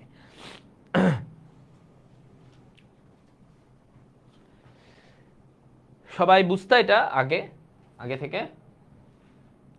তো এখন তাহলে আমরা এই জিনিসগুলা আমরা একটু একটু বুঝে গেছি, তাই না? এই জিনিসটা আমরা একটু বুঝে গেছি। এখন আসো, এই যে সালোক সংশ্লেষণ প্রক্রিয়া কি বলছে? সালোক সংশ্লেষণ প্রক্রিয়ার মধ্যে তোমাকে কি বলে দিছে দেখো। ওর প্রক্রিয়ায় বলে দিছে যে ভাই এই যে দুই ভাবে হয়। সালোক সংশ্লেষণ প্রক্রিয়ায় কি লাগবে? আমার এখানে দুইটা ধাপে হয়, একটা দিনের বেলা, একটা রাতের বেলা। ওকে, তো এইটাকে বিজ্ঞানী কে? বিজ্ঞানী ব্ল্যাকম্যান। কোন বিজ্ঞানী? বিজ্ঞানী ব্ল্যাকম্যান।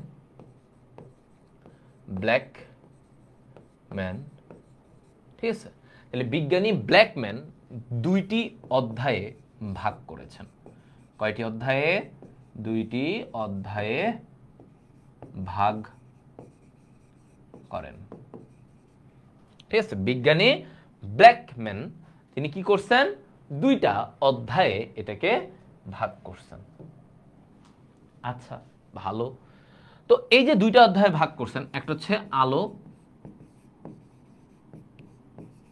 দেখো একটা হচ্ছে আমরা বলি যে আলোক নির্ভর পর্যায়। কি বলছে? আলোক নির্ভর নির্ভর পর্যায়। আরেকটা হচ্ছে আলোক আলোক নিরপেক্ষ। আলোক নিরপেক্ষ পর্যায়। তাহলে একটা হচ্ছে আলোক নির্ভর পর্যায়, আর একটা হচ্ছে আলোক নিরপেক্ষ পর্যায়। আলোক নির্ভর এবং আলোক নিরপেক্ষ। ঠিক আছে?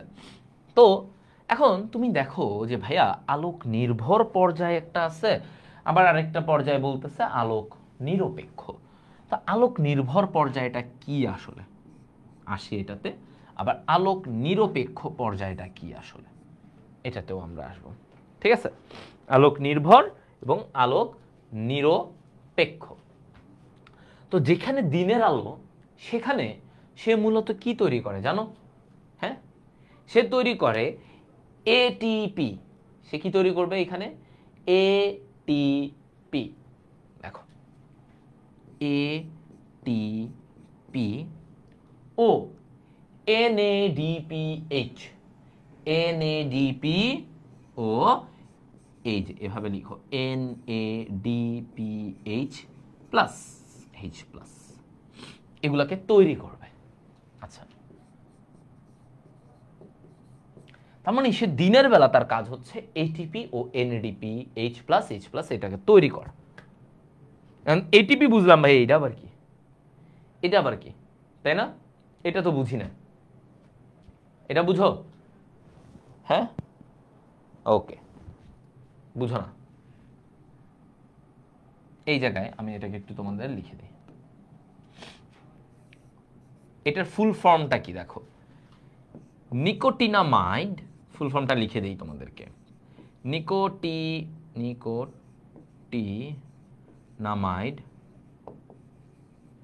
অ্যাডেনোসাইন ডাইনিউক্লিওটাইড ফসফেট।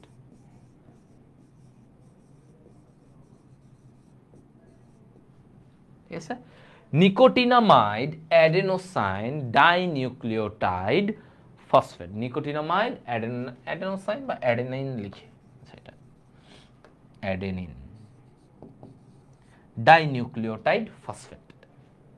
এটা হচ্ছে একটা যৌগ এবং এই যৌগটা দরকার, এরা দরকার, আমি তোমাদেরকে পরে বুঝাবো।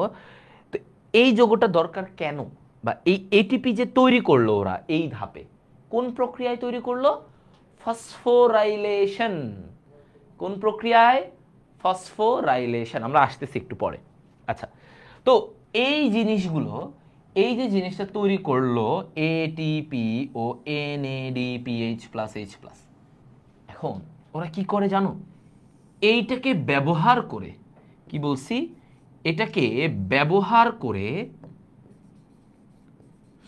এইটাকে ব্যবহার করে সে রাতের বেলা, মানে আলোক নিরপেক্ষ, অর্থাৎ যখন আমার আলো দরকার নাই, আলো দরকার নাই, তখন ওরা কি করে? এই জিনিসগুলোকে ব্যবহার করে ওরা এই রাতের বেলা গ্লুকোজ তৈরি করে। রাতের বেলা কি তৈরি করে? গ্লুকোজ তৈরি করে। তাহলে আমরা যে জিনিসটা বুঝলাম যে ভাইয়া সালোক সংশ্লেষণ, এই যে বিক্রিয়াটা, হ্যাঁ প্রক্রিয়াটা, এটা দুই ভাবে হয়, দুই ধাপে হয়। এক, দিনের বেলা আর রাতের বেলা, এভাবে করে তারা খাবার তৈরি করে, মানে গ্লুকোজ তৈরি করে।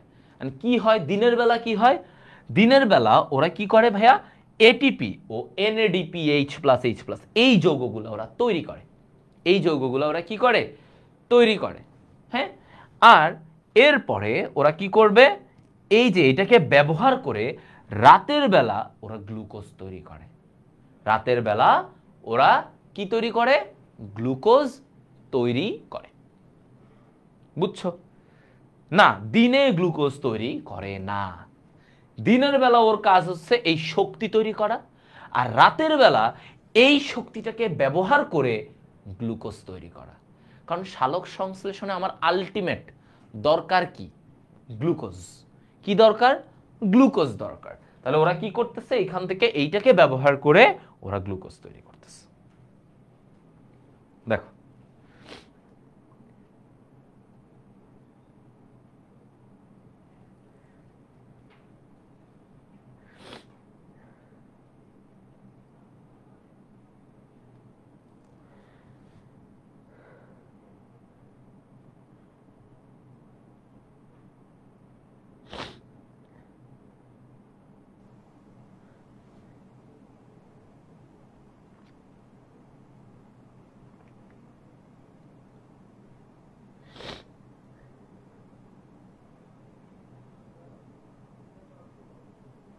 দেখো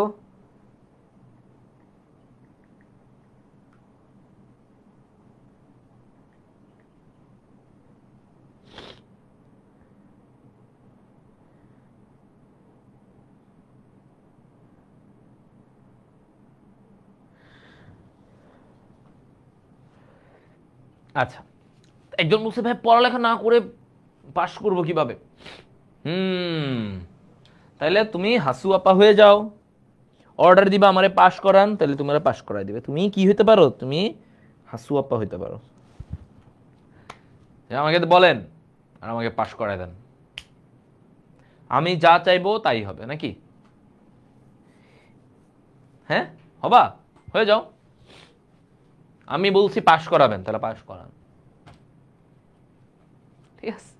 তাহলে এটা হইতে পারো এক। আর দ্বিতীয়ত একটা হইতে পারো যে ওই 3 ইডিয়টস মুভির মতো প্রশ্ন চুরি করে এনে আগের রাতে পরীক্ষা দিয়ে, কোনটা হবা তুমি ভাবো। হ্যাঁ, এগুলো কোর্সে আবার পড়াবো ভাইয়া, আবার পড়াবো। ওকে, তাহলে এইটুকু আশা করি বুঝছো। তাহলে ভাইয়া আমরা আবার বলি, সালোক সংশ্লেষণের 2টা পার্ট। এক, দিনের বেলা ও কি করবে ভাইয়া? এগুলা তৈরি করবে, এগুলো তৈরি করবে। আর এগুলাকে সে রাতের বেলা, মানে অর্থাৎ আলোক নিরপেক্ষ অধ্যায়, সেখানে সে ভাগ করবে। ভাগ করে মানে সেখানে সেগুলোকে ব্যবহার করবে, ব্যবহার করে গ্লুকোজ তৈরি করবে। এখন এগুলো নিয়ে ডিটেলসে আসতে হবে। এবার চলো আমরা একটু ডিটেলসটা জেনে নিই, ঠিক আছে?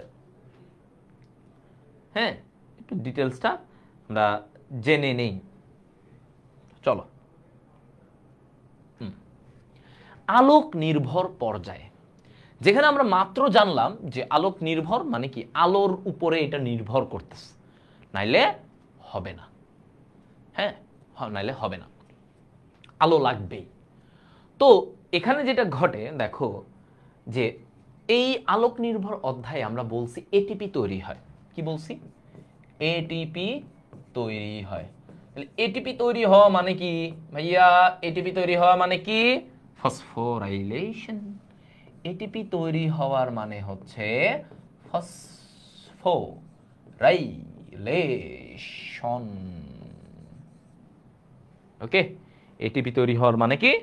ফসফোরাইলেশন।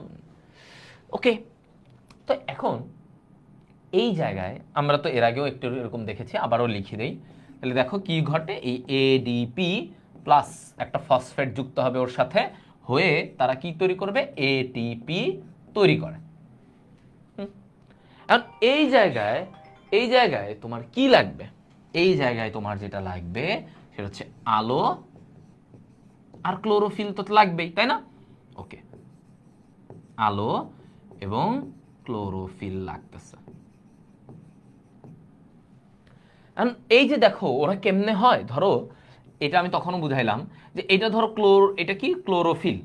এখন এইখান থেকে তোমার আলোটা আসতেছে, আলো আসতেছে, আলো। তাহলে আলোটা যখন ক্লোরোফিলে পড়ে, ক্লোরোফিল ওটাকে শোষণ করে।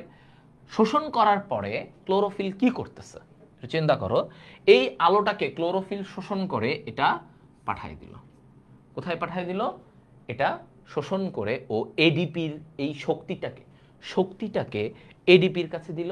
তখন এডিপি কি করলো? ফসফেটটাকে জোড়া লাগায় এটিপি তৈরি করে দিল। কারণ আমরা জানি কোনো কিছু তৈরি করতে গেলে শক্তি প্রয়োজন, রাইট? কোনো বন্ধন তৈরি করতে গেলে শক্তি প্রয়োজন। এখন তাহলে এই শক্তিটা কে দিবে? তাহলে আমরা বলি যে ক্লোরোফিল কি করে বলো তো ভাইয়া? ক্লোরোফিল এই শক্তি আলো থেকে ফোটন, ফোটন থেকে, আলোর যে কণা ফোটন বলে, ফোটন থেকে শক্তি গ্রহণ করে। শক্তিটা কি করে? গ্রহণ করে। বুঝছো? তাহলে আলো থেকে ক্লোরোফিলের কাজটা কি?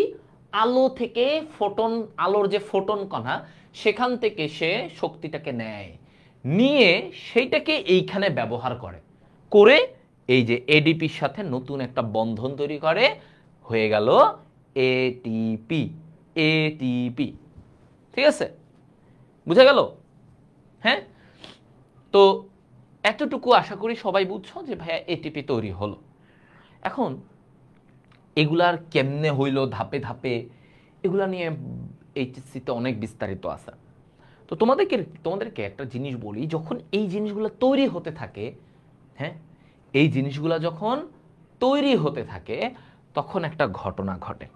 দেখো এই জিনিসগুলা সবাই দেখো, এই জিনিসগুলো যখন তৈরি হতে থাকে, এটিপি, একটা খেয়াল করো, এটিপি তৈরি হওয়ার সময়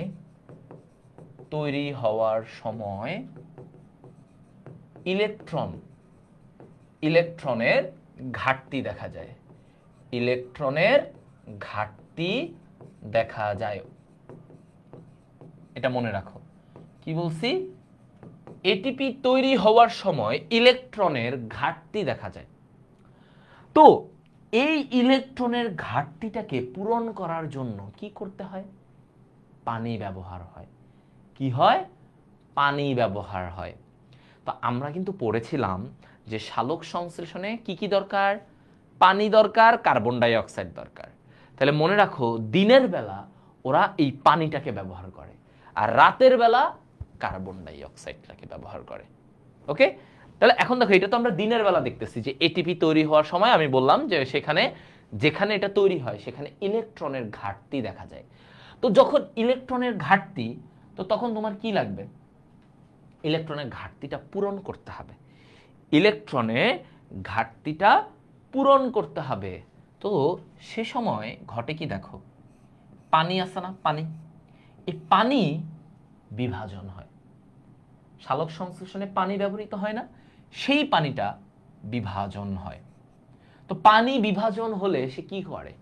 সে দেখো, ও দুইটা হাইড্রোজেন আয়ন তৈরি করলো। দুইটা হাইড্রোজেন আয়ন তৈরি হওয়া মানে কি? হাইড্রোজেন যখন একটা ইলেকট্রন ছেড়ে দেয় তখনই তো সে আয়ন হয়ে যায়। তাহলে দুইটা হাইড্রোজেন আয়ন মানে কি? মানে এখানে দুইটা ইলেকট্রন তৈরি করলো, হলো কিনা? এটা হলো। আর এইদিকে কি আছে? অক্সিজেন। তাহলে এই অক্সিজেনটাকে কি লেখা যায়? এইভাবে ½ O2 লেখা যায়। কারণ একটা অক্সিজেন, তাহলে ½ O2, তাহলে 2 2 কাটা হয়ে যাবে, তাহলে একটা অক্সিজেন পরমাণু। আচ্ছা, তার মানে হাফ অক্সিজেন, এভাবে লিখতে পারি, অর্ধেক অক্সিজেন অণু। এটা তৈরি হলো, এটা মানে ভাঙলো, পানিটা ভেঙে এটা তৈরি হলো। আর এই যে ইলেকট্রনটা, তাইলে এই ইলেকট্রনটা কোথায় চলে যাবে? এই যে ঘাটতি মেটাতে এটা চলে যাবে। ইলেকট্রনের যে ঘাটতিটা তৈরি হলো, আমরা যে এখানে বললাম যে ইলেকট্রনের একটা ঘাটতি তৈরি হয়, হ্যাঁ, এটিপি তৈরি হওয়ার সময় এটা তৈরি হয়। এটা কেন হয় এটা তোমাদের এইচএসসিতে বুঝবা, মানে এখন তোমাদের এটা লেভেলে নাই, মানে সিলেবাসে। তো আমি এটাও তোমাদেরকে একটু কনসেপ্টটা ক্লিয়ার করার জন্য আমি একটু সম্পর্ক রিলেট করে পড়াচ্ছি তোমাদেরকে। তো এটা তৈরি হয়। এখন এরকম ঘাটতি তৈরি হলে তো ওই ঘাটতি মিটাইতে হবে। তো মিটায়কে এই যে পানি, মিটায়কে এই পানি ভেঙে এখানে হাইড্রোজেন আয়ন আর ইলেকট্রন তৈরি হয়। এই ইলেকট্রনটা গিয়ে এখানে বারবার ঘাটতি পূরণ করে। আর এই যে দেখো, এখানে একটা অক্সিজেন তৈরি হয়েছে না? এই অক্সিজেনটা কিন্তু ওই যে আমরা যেটা মূলত দেখছি না, সালোক সংশ্লেষণে অক্সিজেন তৈরি হয়, পড়ছো না? 6 অণু অক্সিজেন তৈরি হয়, সেই উপজাত হিসেবে এটা নির্গত হয়ে যায়। ওই যে আমরা তখন দেখলাম সালোক সংশ্লেষণে অক্সিজেন তৈরি হয়, সেই অক্সিজেনটাই এটা উপজাত হিসেবে সে বের হয়ে যায়। এখন তুমি দেখো, এই পানিটা ভেঙে এগুলা হইলো যে ওই অক্সিজেন ওই দিক দিয়ে বের হয়ে গেল, গ্লুকোজের সাথে যে অক্সিজেন সেটা এখান থেকে বের হয়ে গেল, আর ইলেকট্রনটা এখানে ঘাটতি পূরণ করলো। আচ্ছা, এখন পানিটা যে ভাঙলো, কেন ভাঙলো? কে ভাঙলো? পানিটাকে কে ভাঙলো? আচ্ছা, তো দেখো, পানি তো আর এমনি এমনি ভাঙে না, পানি এমনি এমনি ভাঙে না। তো এই জায়গায় ধরো এখানে আলো দরকার। কি দরকার? আলো আসে, আলো এসে এই পানিটাকে ভাঙবে। আলো যখন পড়ে, আলো দিনের বেলা কি আলো থাকে, আলোর জন্য এই পানিটা ভেঙে যায়, পানি ভেঙে এগুলো তৈরি করে, শেষ। আচ্ছা, তো এখন তুমি এখানে দেখো, এই যে আলোটা এখানে পড়লো, তাহলে আমরা যেটা বলতে পারি, এই ঘটনাটাকে আমরা কি বলি? ঘটনাটাকে আমরা বলি এভাবে, ফটোলাইসিস অব ওয়াটার। মানে কি? ফটোলাইসিস, বাংলায় দেখো, ফটোলাইসিস অফ ওয়াটার, এভাবে আমরা বলি। কারণ এটার মানে কি, ফটো মানে কি আলো, ফোটন, ফোটন থেকে ফটো আলো। লাইসিস মানে কি বলো তো ভাইয়া, ভাঙা। লাইসিস মানে কি ভাঙা। অর্থাৎ আমরা এটাকে বাংলায় লিখতে পারি পানির, পানির শালক। শালক মানে কি আলো সহ, শালক, স মানে সহ, আলো সহ। তার মানে আমরা এখানে বলতে পারি পানির শালক বিভাজন, পানির শালক বিভাজন। ঠিক আছে, কি বলতে পারি, পানির শালক বিভাজন।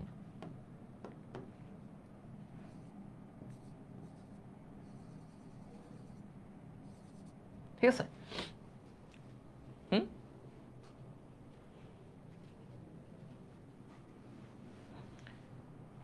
আবার বলবো, দেখো আগে এতটুকু ক্লিয়ার হোক। তাহলে ভাইয়া এই যে পানির শালক বিভাজন, পানিটা আলোর উপস্থিতিতে মানে দিনের বেলা এটা ভাঙতেছে, ভেঙে এগুলা হইল, তাহলে এই ঘটনাটাকে তাহলে আমরা বলি আলোর উপস্থিতিতে। আমরা সংজ্ঞাটা কিভাবে লিখব, আলোর উপস্থিতিতে, আলোর উপস্থিতিতে পানির ভাঙন, পানির ভাঙন। ঠিক আছে, আলোর উপস্থিতিতে পানির ভাঙন, এটাকে কি বলে, শালক বিভাজন। এটাকে কি বলে, শালক বিভাজন।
ওকে, ক্লিয়ার বলতেছো, ক্লিয়ার ক্লিয়ার, ভেরি গুড।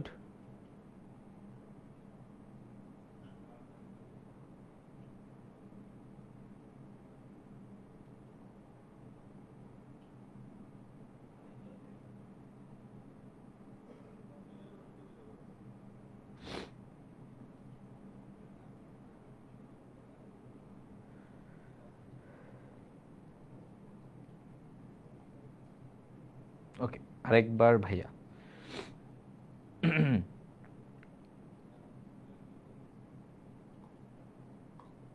এটা একদম ইজি, আর কি টেকনিক এখানে, মানে মোট কথা এটিপি যখন তৈরি হতে যায়, এটিপি তৈরি হতে গেলে ইলেকট্রন সেখানে, এটিপির যে তৈরির একটা প্রক্রিয়া আছে, ওই জায়গায় অনেক সিস্টেম আছে, তো ওই মেশিনের মধ্যে তখন ইলেকট্রনের একটা ঘাটতি দেখা যায়, ইলেকট্রন কমতি পড়ে।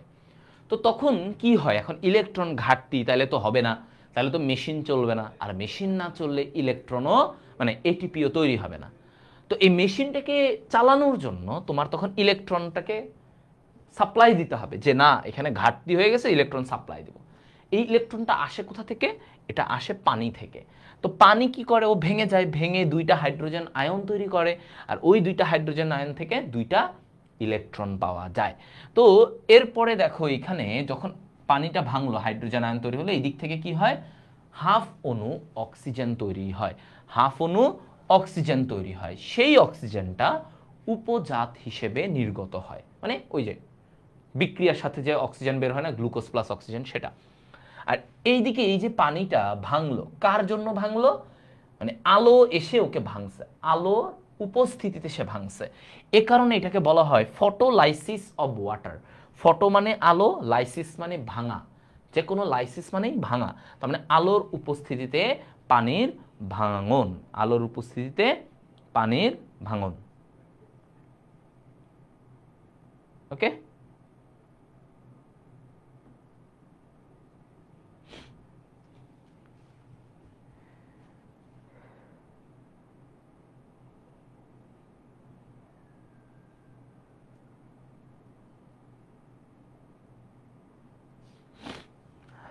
দেখো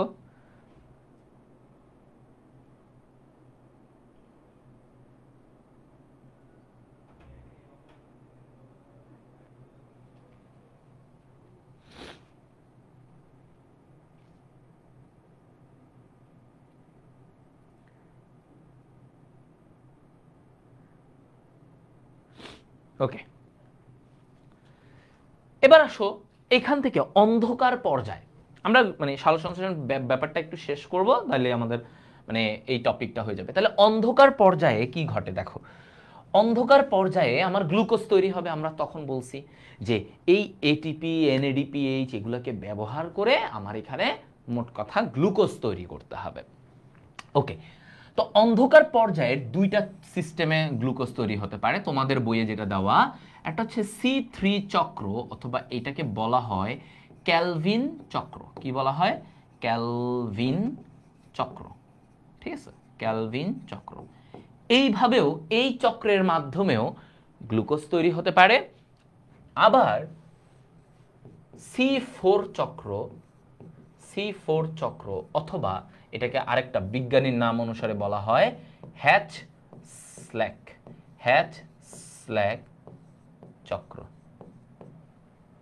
হ্যাচ স্ল্যাক চক্র, হ্যাচ স্ল্যাক চক্র, ঠিক আছে, হ্যাচ স্ল্যাক চক্র। আচ্ছা, বুঝা গেল? দেখো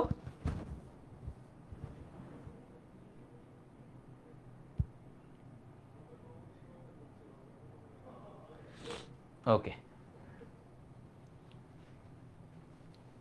এই ব্রেক দেন, আর আজ পড়াবই 10-15 মিনিট, এটা তো আবার বলে। এখন এই দুই ভাবে আমার গ্লুকোজ তৈরি হতে পারে। দুইটা উপায়ে তোমার রাতের বেলা গ্লুকোজ তৈরি হয়। সহজ কথা, দুইটা মেথড বা দুইটা প্রক্রিয়ায় তোমার এই যে এগুলো তৈরি হয়, একটা হচ্ছে C3 চক্র, একটা হচ্ছে C4 চক্র। এবার আসো, একজন বলতেছে আবার ক্রেবস চক্র কি? ক্রেবস চক্র এটার মধ্যে না, ক্রেবস চক্র শ্বসন, ওইখানে আলাদা। তো এখন C3 চক্রে যখন আমরা বলি, দেখো C3 চক্র, হ্যাঁ, তো C3 চক্র কি হয়, এখানে কি থাকে, সহজে যদি একটু মনে রাখা যায় সেটা কি দেখো। এখানে এই যে রাইবুলোজ, রাইবুলোজ একটা যৌগ থাকে, আমি বাংলায় লিখি, হ্যাঁ, রাইবুলোজ, রাইবুলোজ 1,5 বিসফসফেট একটা যৌগ। কি এটা? Ribulose 1,5 bisphosphate. নামটা দেখো, এই রাইবুলোজ 1,5 বিসফসফেটের সাথে কি যুক্ত হবে? কার্বন ডাই অক্সাইড যুক্ত হবে, ঠিক আছে। তাহলে রাইবুলোজ 1,5 বিসফসফেটের সাথে যখন আমার কার্বন ডাই অক্সাইড যুক্ত হবে, তখন সেখানে কি তৈরি হবে? ওই জায়গাটায় কি তৈরি হবে? এটা তৈরি হবে এখানে ফসফোগ্লিসারিক অ্যাসিড। তোমাদের লেভেলে এগুলো একটু মুখস্থ রাখতেই হয়। ফসফো, তোমাদের পুরাটা তো আর আসে না, তোমাদের বইয়ে দেখলাম ফসফোগ্লিসারিক অ্যাসিড, এটা তৈরি হয়, ঠিক আছে। কার্বন ডাই অক্সাইডের সাথে মিশে এই যৌগ থেকে এটা কি হয়? এই যৌগটা কার্বন ডাই অক্সাইডের সাথে যুক্ত হয়ে ফসফোগ্লিসারিক অ্যাসিড তৈরি করে। এই ফসফোগ্লিসারিক অ্যাসিড এবার কি হয়? এটা কয় কার্বন বলো তো? এটা হচ্ছে ভাইয়া 3 কার্বন বিশিষ্ট। এটা কি? 3 কার্বন বিশিষ্ট। এবং এই যৌগটাই হচ্ছে প্রথম স্থায়ী যৌগ। দেখো এই চক্রটায় যখনই কার্বন ডাই অক্সাইড ঢুকে ওর সাথে বিক্রিয়া করে, প্রথম যেই স্থায়ী যৌগটা তৈরি করে সেটা হচ্ছে এই ফসফোগ্লিসারিক অ্যাসিড। প্রথম স্থায়ী যৌগ, এটা হচ্ছে তার প্রথম স্থায়ী যৌগ। এরপরে আরো অনেক কিছু তৈরি হয় ধাপে ধাপে, এরপরে এটা, এটার পরে এটা, এটার পরে এটা, এভাবে করতে করতে একটা টাইমে গিয়ে আবার তার কি তৈরি হয়, রাইবুলোজ। খেয়াল করো, রাইবুলোজ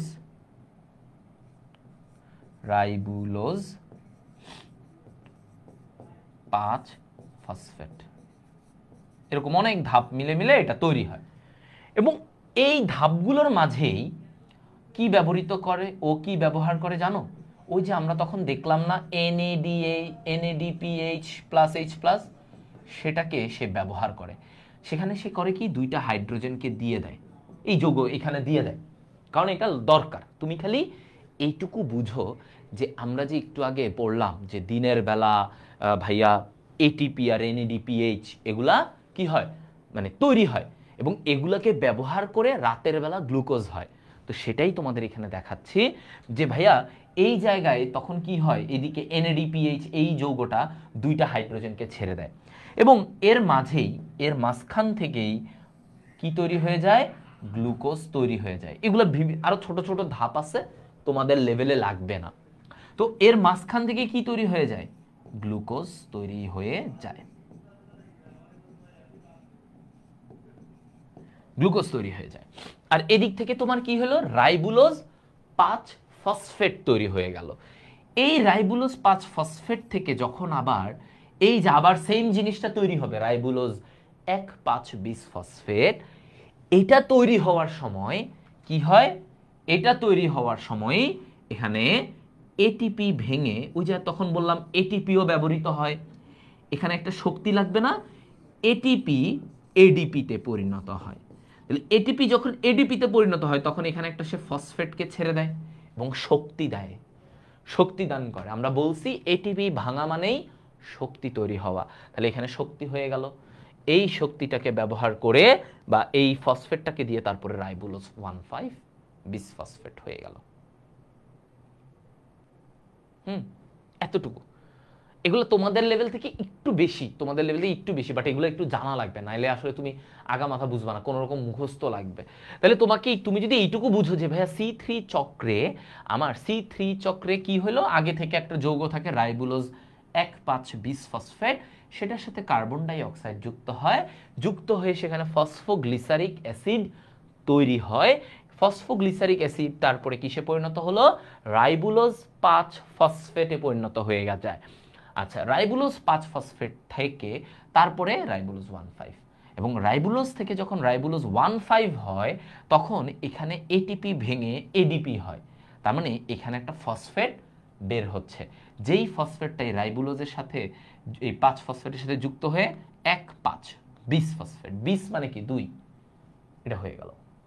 ওকে, আর মাঝে ওই দিক দিয়ে আমার গ্লুকোজ কিন্তু তৈরি হয়ে যায়, ওই পাশ দিয়ে ভেঙে ভেঙে গ্লুকোজ তৈরি হতে থাকে।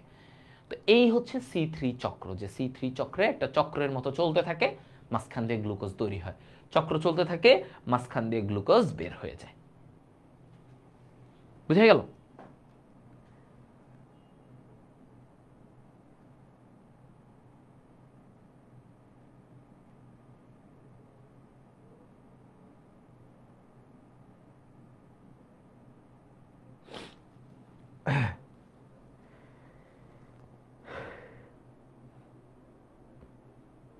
ক্লিয়ার?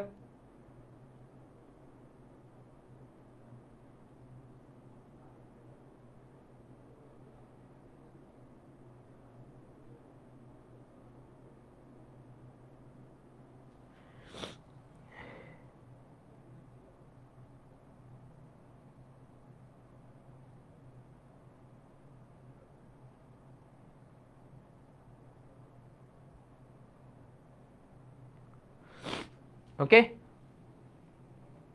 শেষ। রাইবুলোজ কি? এটা একটা যৌগ। রাইবুলোজ হচ্ছে একটা যৌগ, কার্বন দিয়ে একটা জৈব যৌগ, এটা একটা যৌগ, আর কিছুই না। রাইবুলোজ একটা যৌগ। তাহলে আমরা C3 চক্রের এতটুকু বুঝলাম। আর এটার নাম কেন C3 বলো তো? C3 কেন? C3 চক্রের ওর নাম C3 কেন? কারণ ওর প্রথম যে যৌগটা, প্রথম স্থায়ী যে যৌগটা তৈরি হয় ফসফোগ্লিসারিক অ্যাসিড, হ্যাঁ এটাকে বলে 3 ফসফোগ্লিসারিক অ্যাসিড। তো এই যৌগটা কয় কার্বন বিশিষ্ট? 3 কার্বন বিশিষ্ট। কয় কার্বন? 3 কার্বন। এই কারণে ওর নাম হয়ে গেছে সি। সি মানে কি? কার্বন। C3 মানে ওর প্রথম স্থায়ী যৌগটা 3 কার্বন বিশিষ্ট, এই কারণে ওর নাম হয়ে গেছে C3 চক্র। ভাইয়া পাওয়ার প্লেতে আপনি আর হামিম ভাই ছাড়া কি কেউ করাবে? না, আমরাই নিব, আমরাই বায়োলজি নিব তোমাদের, বুঝছো?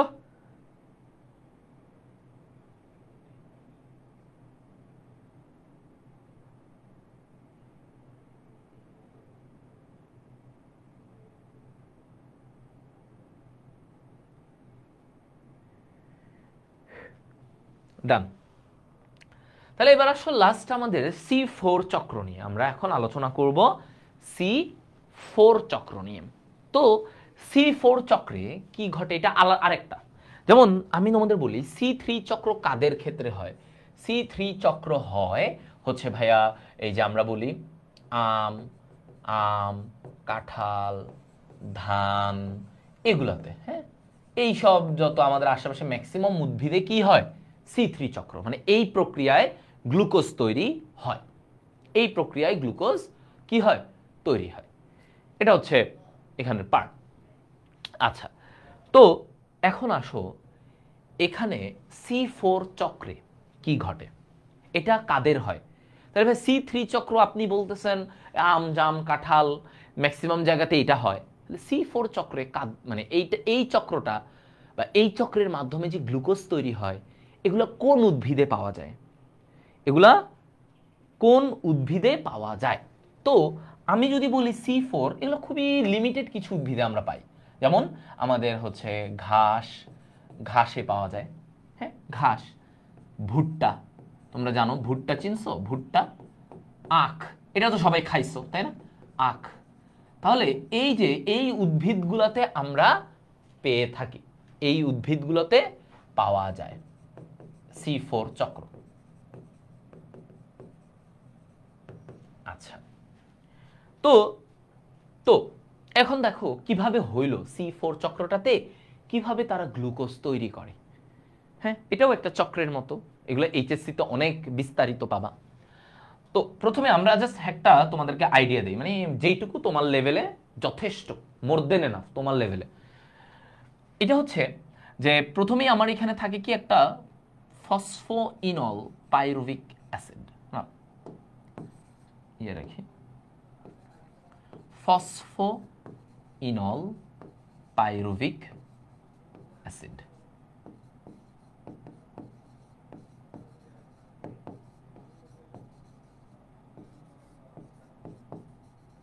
ঠিক আছে, ফসফোইনল পাইরুভিক অ্যাসিড। পাইরুভিক অ্যাসিড এটা একটা যৌগ, 3 কার্বন। কয় কার্বন? এটা হচ্ছে 3 কার্বন বিশিষ্ট একটা যৌগ। এই ফসফোইনল পাইরুভিক অ্যাসিড কিসে পরিণত হয়? এটা পরিণত হয় হচ্ছে, এটা কিসে পরিণত হয়? অক্সালো অ্যাসিটিক অ্যাসিড। অক্সালো অ্যাসিটিক অ্যাসিড এই যৌগে পরিণত হয়। তাহলে এই যৌগটা কিসে পরিণত হয়ে গেল? অক্সালো অ্যাসিটিক অ্যাসিডে পরিণত হলো। কেন? কি ঘটছে এখানে? এই যে ফসফিনল পাইরুভিক অ্যাসিড এটা তো 3 কার্বন, আর ভাইয়া অক্সালো অ্যাসিটিক অ্যাসিড এটা হচ্ছে 4 কার্বন। তাহলে এখানে কি ঘটলো? ঘটলোটা কি? তার মানে নিশ্চয়ই একটা কার্বন ঢুকছে, কার্বন ঢুকছে। তাহলে কার্বনটা কি? এই যে carbon die oxide, carbon die oxide ঢুকলো। তাহলে আমরা এখানে যেটা পাচ্ছি দেখো, ফসফোইনল পাইরুভিক অ্যাসিড 3 কার্বন বিশিষ্ট, সেখানে কার্বন ডাই অক্সাইড যুক্ত হলো। তাহলে আগে ছিল 3 কার্বন, এখন কার্বন ডাই অক্সাইডে একটা কার্বন আছে। তাহলে এই যৌগটা হয়ে গেল অক্সালো অ্যাসিটিক অ্যাসিড, যেটা কিনা 4 কার্বন। এই যৌগটা কয় কার্বন? 4 কার্বন। মনে রাখতে হবে কয় কার্বন? 4 কার্বন। এখন এটাই হচ্ছে দেখো এই যে চক্রটা, এই চক্রের প্রথম স্থায়ী যৌগকে, প্রথম স্থায়ী যৌগ হচ্ছে এই অক্সালো অ্যাসিটিক অ্যাসিড। প্রথম স্থায়ী যৌগ কোনটা? অক্সালো অ্যাসিটিক অ্যাসিড। হ্যাঁ, অক্সালো অ্যাসিটিক অ্যাসিড। এখন তুমি দেখো এই জায়গাটায় যে অক্সালো অ্যাসিটিক অ্যাসিড, এই অক্সালো অ্যাসিটিক অ্যাসিডটা তারপরে এরকম করে ওরা অনেক কিছু তৈরি করবে, করতে করতে ওরা এত মানে ভিতরের চক্র তোমাদের লাগবে না, তাই আমি এত ঝামেলা করতেছি না। পাইরুভিক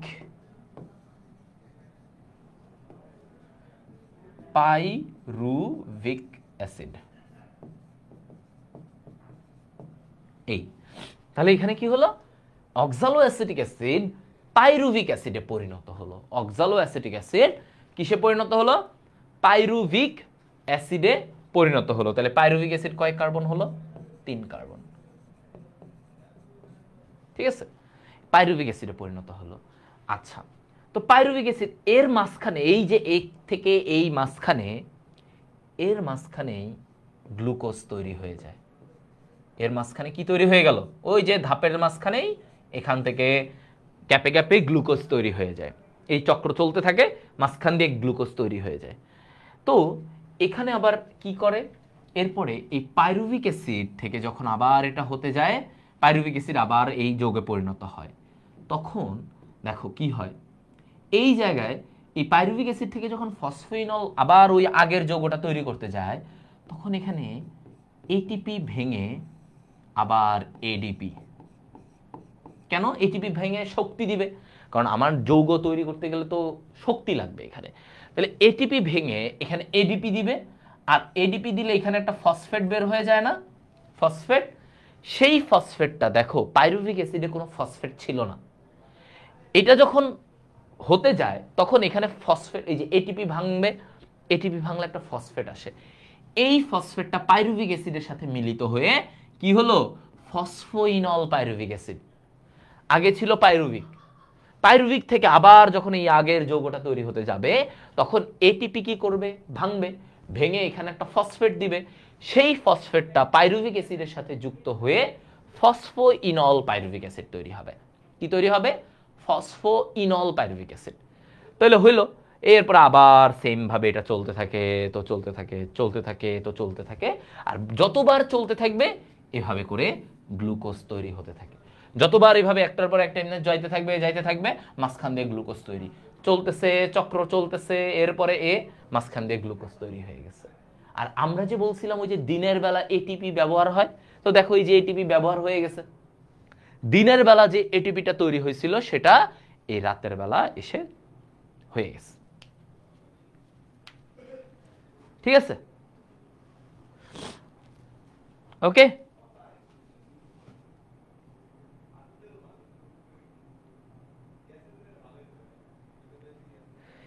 দেখছো?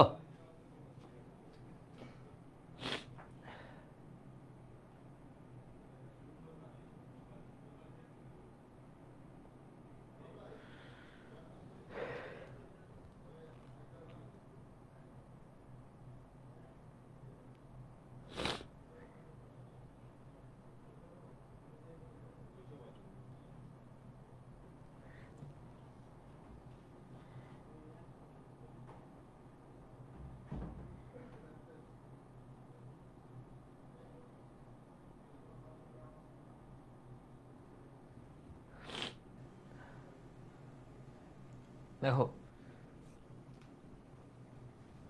ক্লিয়ার? তাহলে এইভাবেই কিন্তু আমার দেখো C3C4 চক্রের মাধ্যমে গ্লুকোজ তৈরি হয়। তাহলে C3 চলে মানে ওই আম জাম হাবি আরো যত উদ্ভিদ আছে, কাঁঠাল, এসবের জন্য। আর C4 হচ্ছে অল্প কিছু উদ্ভিদে এই চক্রটা হয়। ওদের এই উদ্ভিদগুলোতে C3 হয় না, শুধু C4 হয়। কারা কারা? ঘাস, ভুট্টা, আখ, এদের ক্ষেত্রে।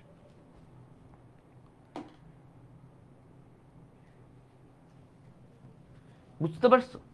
হ্যাঁ, তাহলে ভাইয়ার এইটুকু পর্যন্ত তোমাদের আমি C3C4 পর্যন্ত পড়াই দিলাম। এটাই তোমাদের মেইন ব্যাপার। এগুলা তোমাদের আশা করি সবাই একটু ছবি টবি তুলে রাখছো। ছবি তুলছো? তাহলে আমি একটু C3টাও তোমাদের দেখাই, C3টাও ছবি তুলে রাখতে পারো। হ্যাঁ, নিজেদের জন্য একটু ছবি তুলে রাখতে পারো। আমরা মেইন চক্রটাই এটা তোমাদের এখানে বুঝাই দিলাম আমি, মেইন জিনিসটা। আর বাকি বিস্তারিত তো পাওয়ার প্লের ভিতরেও এগুলার ক্লাস হবে, তখনও তোমাদেরকে বুঝাই দিব। ঠিক আছে?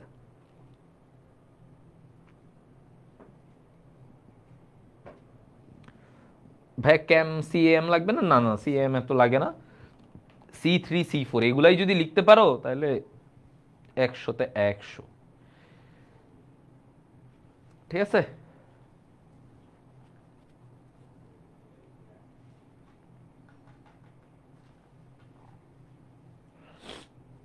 ওকে, তাহলে আমাদের এই যে ডান। তাহলে আমরা আশা করি তোমাদেরকে আমি এই জীবনী শক্তির এই পয়েন্টে আজকে তোমাদেরকে ভাইয়া এখানে আমি সব কিছুর একদম কনসেপ্ট ক্লিয়ার ক্লাস আমরা করেছি। তোমরা আশা করি এতটুকু তুলেছ, কনসেপ্ট ক্লিয়ারিং ক্লাস। ঠিক আছে, কনসেপ্ট ক্লিয়ারিং ক্লাস। এটা ভাইয়ার তোমাদের সাথে আজকের মেইন জায়গা হচ্ছে ভাইয়া আমরা কনসেপ্ট ক্লিয়ারিং একটা ক্লাস নিলাম সালোক সংশ্লেষণের উপরে। কোন টপিক? টপিক হচ্ছে ভাইয়া সালোক সংশ্লেষণ। একদম শুরু থেকে এটিপির কোথা থেকে কিভাবে কি হলো সবকিছুই তোমাদেরকে আজকে ভাইয়া শিখিয়েছি। ওকে, দ্যাটস ইট।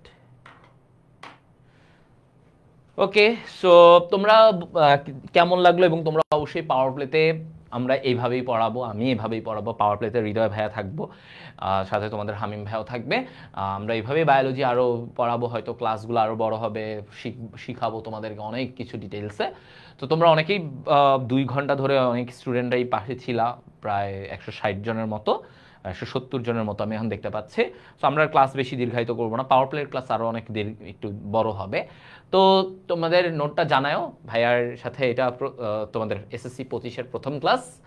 ওকে, সো তোমাদের কেমন লাগলো বন্দিবাসাল স্কুল গ্রুপটায় তোমরা জানাবে যে ভাইয়া ভাল লাগছে এবং তোমরা পাওয়ার প্লেতে যুক্ত হচ্ছে কিনা। ওকে, ওকে, ছবিটা তুলে রাখো।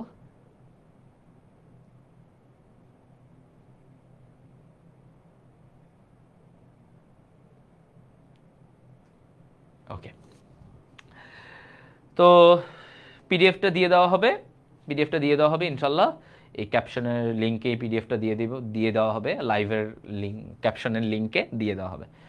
সবাই পাওয়ার প্লেতে দেখা হচ্ছে ইনশাল্লাহ সবার সাথে। তোমাদের ফ্রেন্ডদেরকেও নিয়ে আসবা ইনশাল্লাহ। পাওয়ার প্লের journey will be the best one.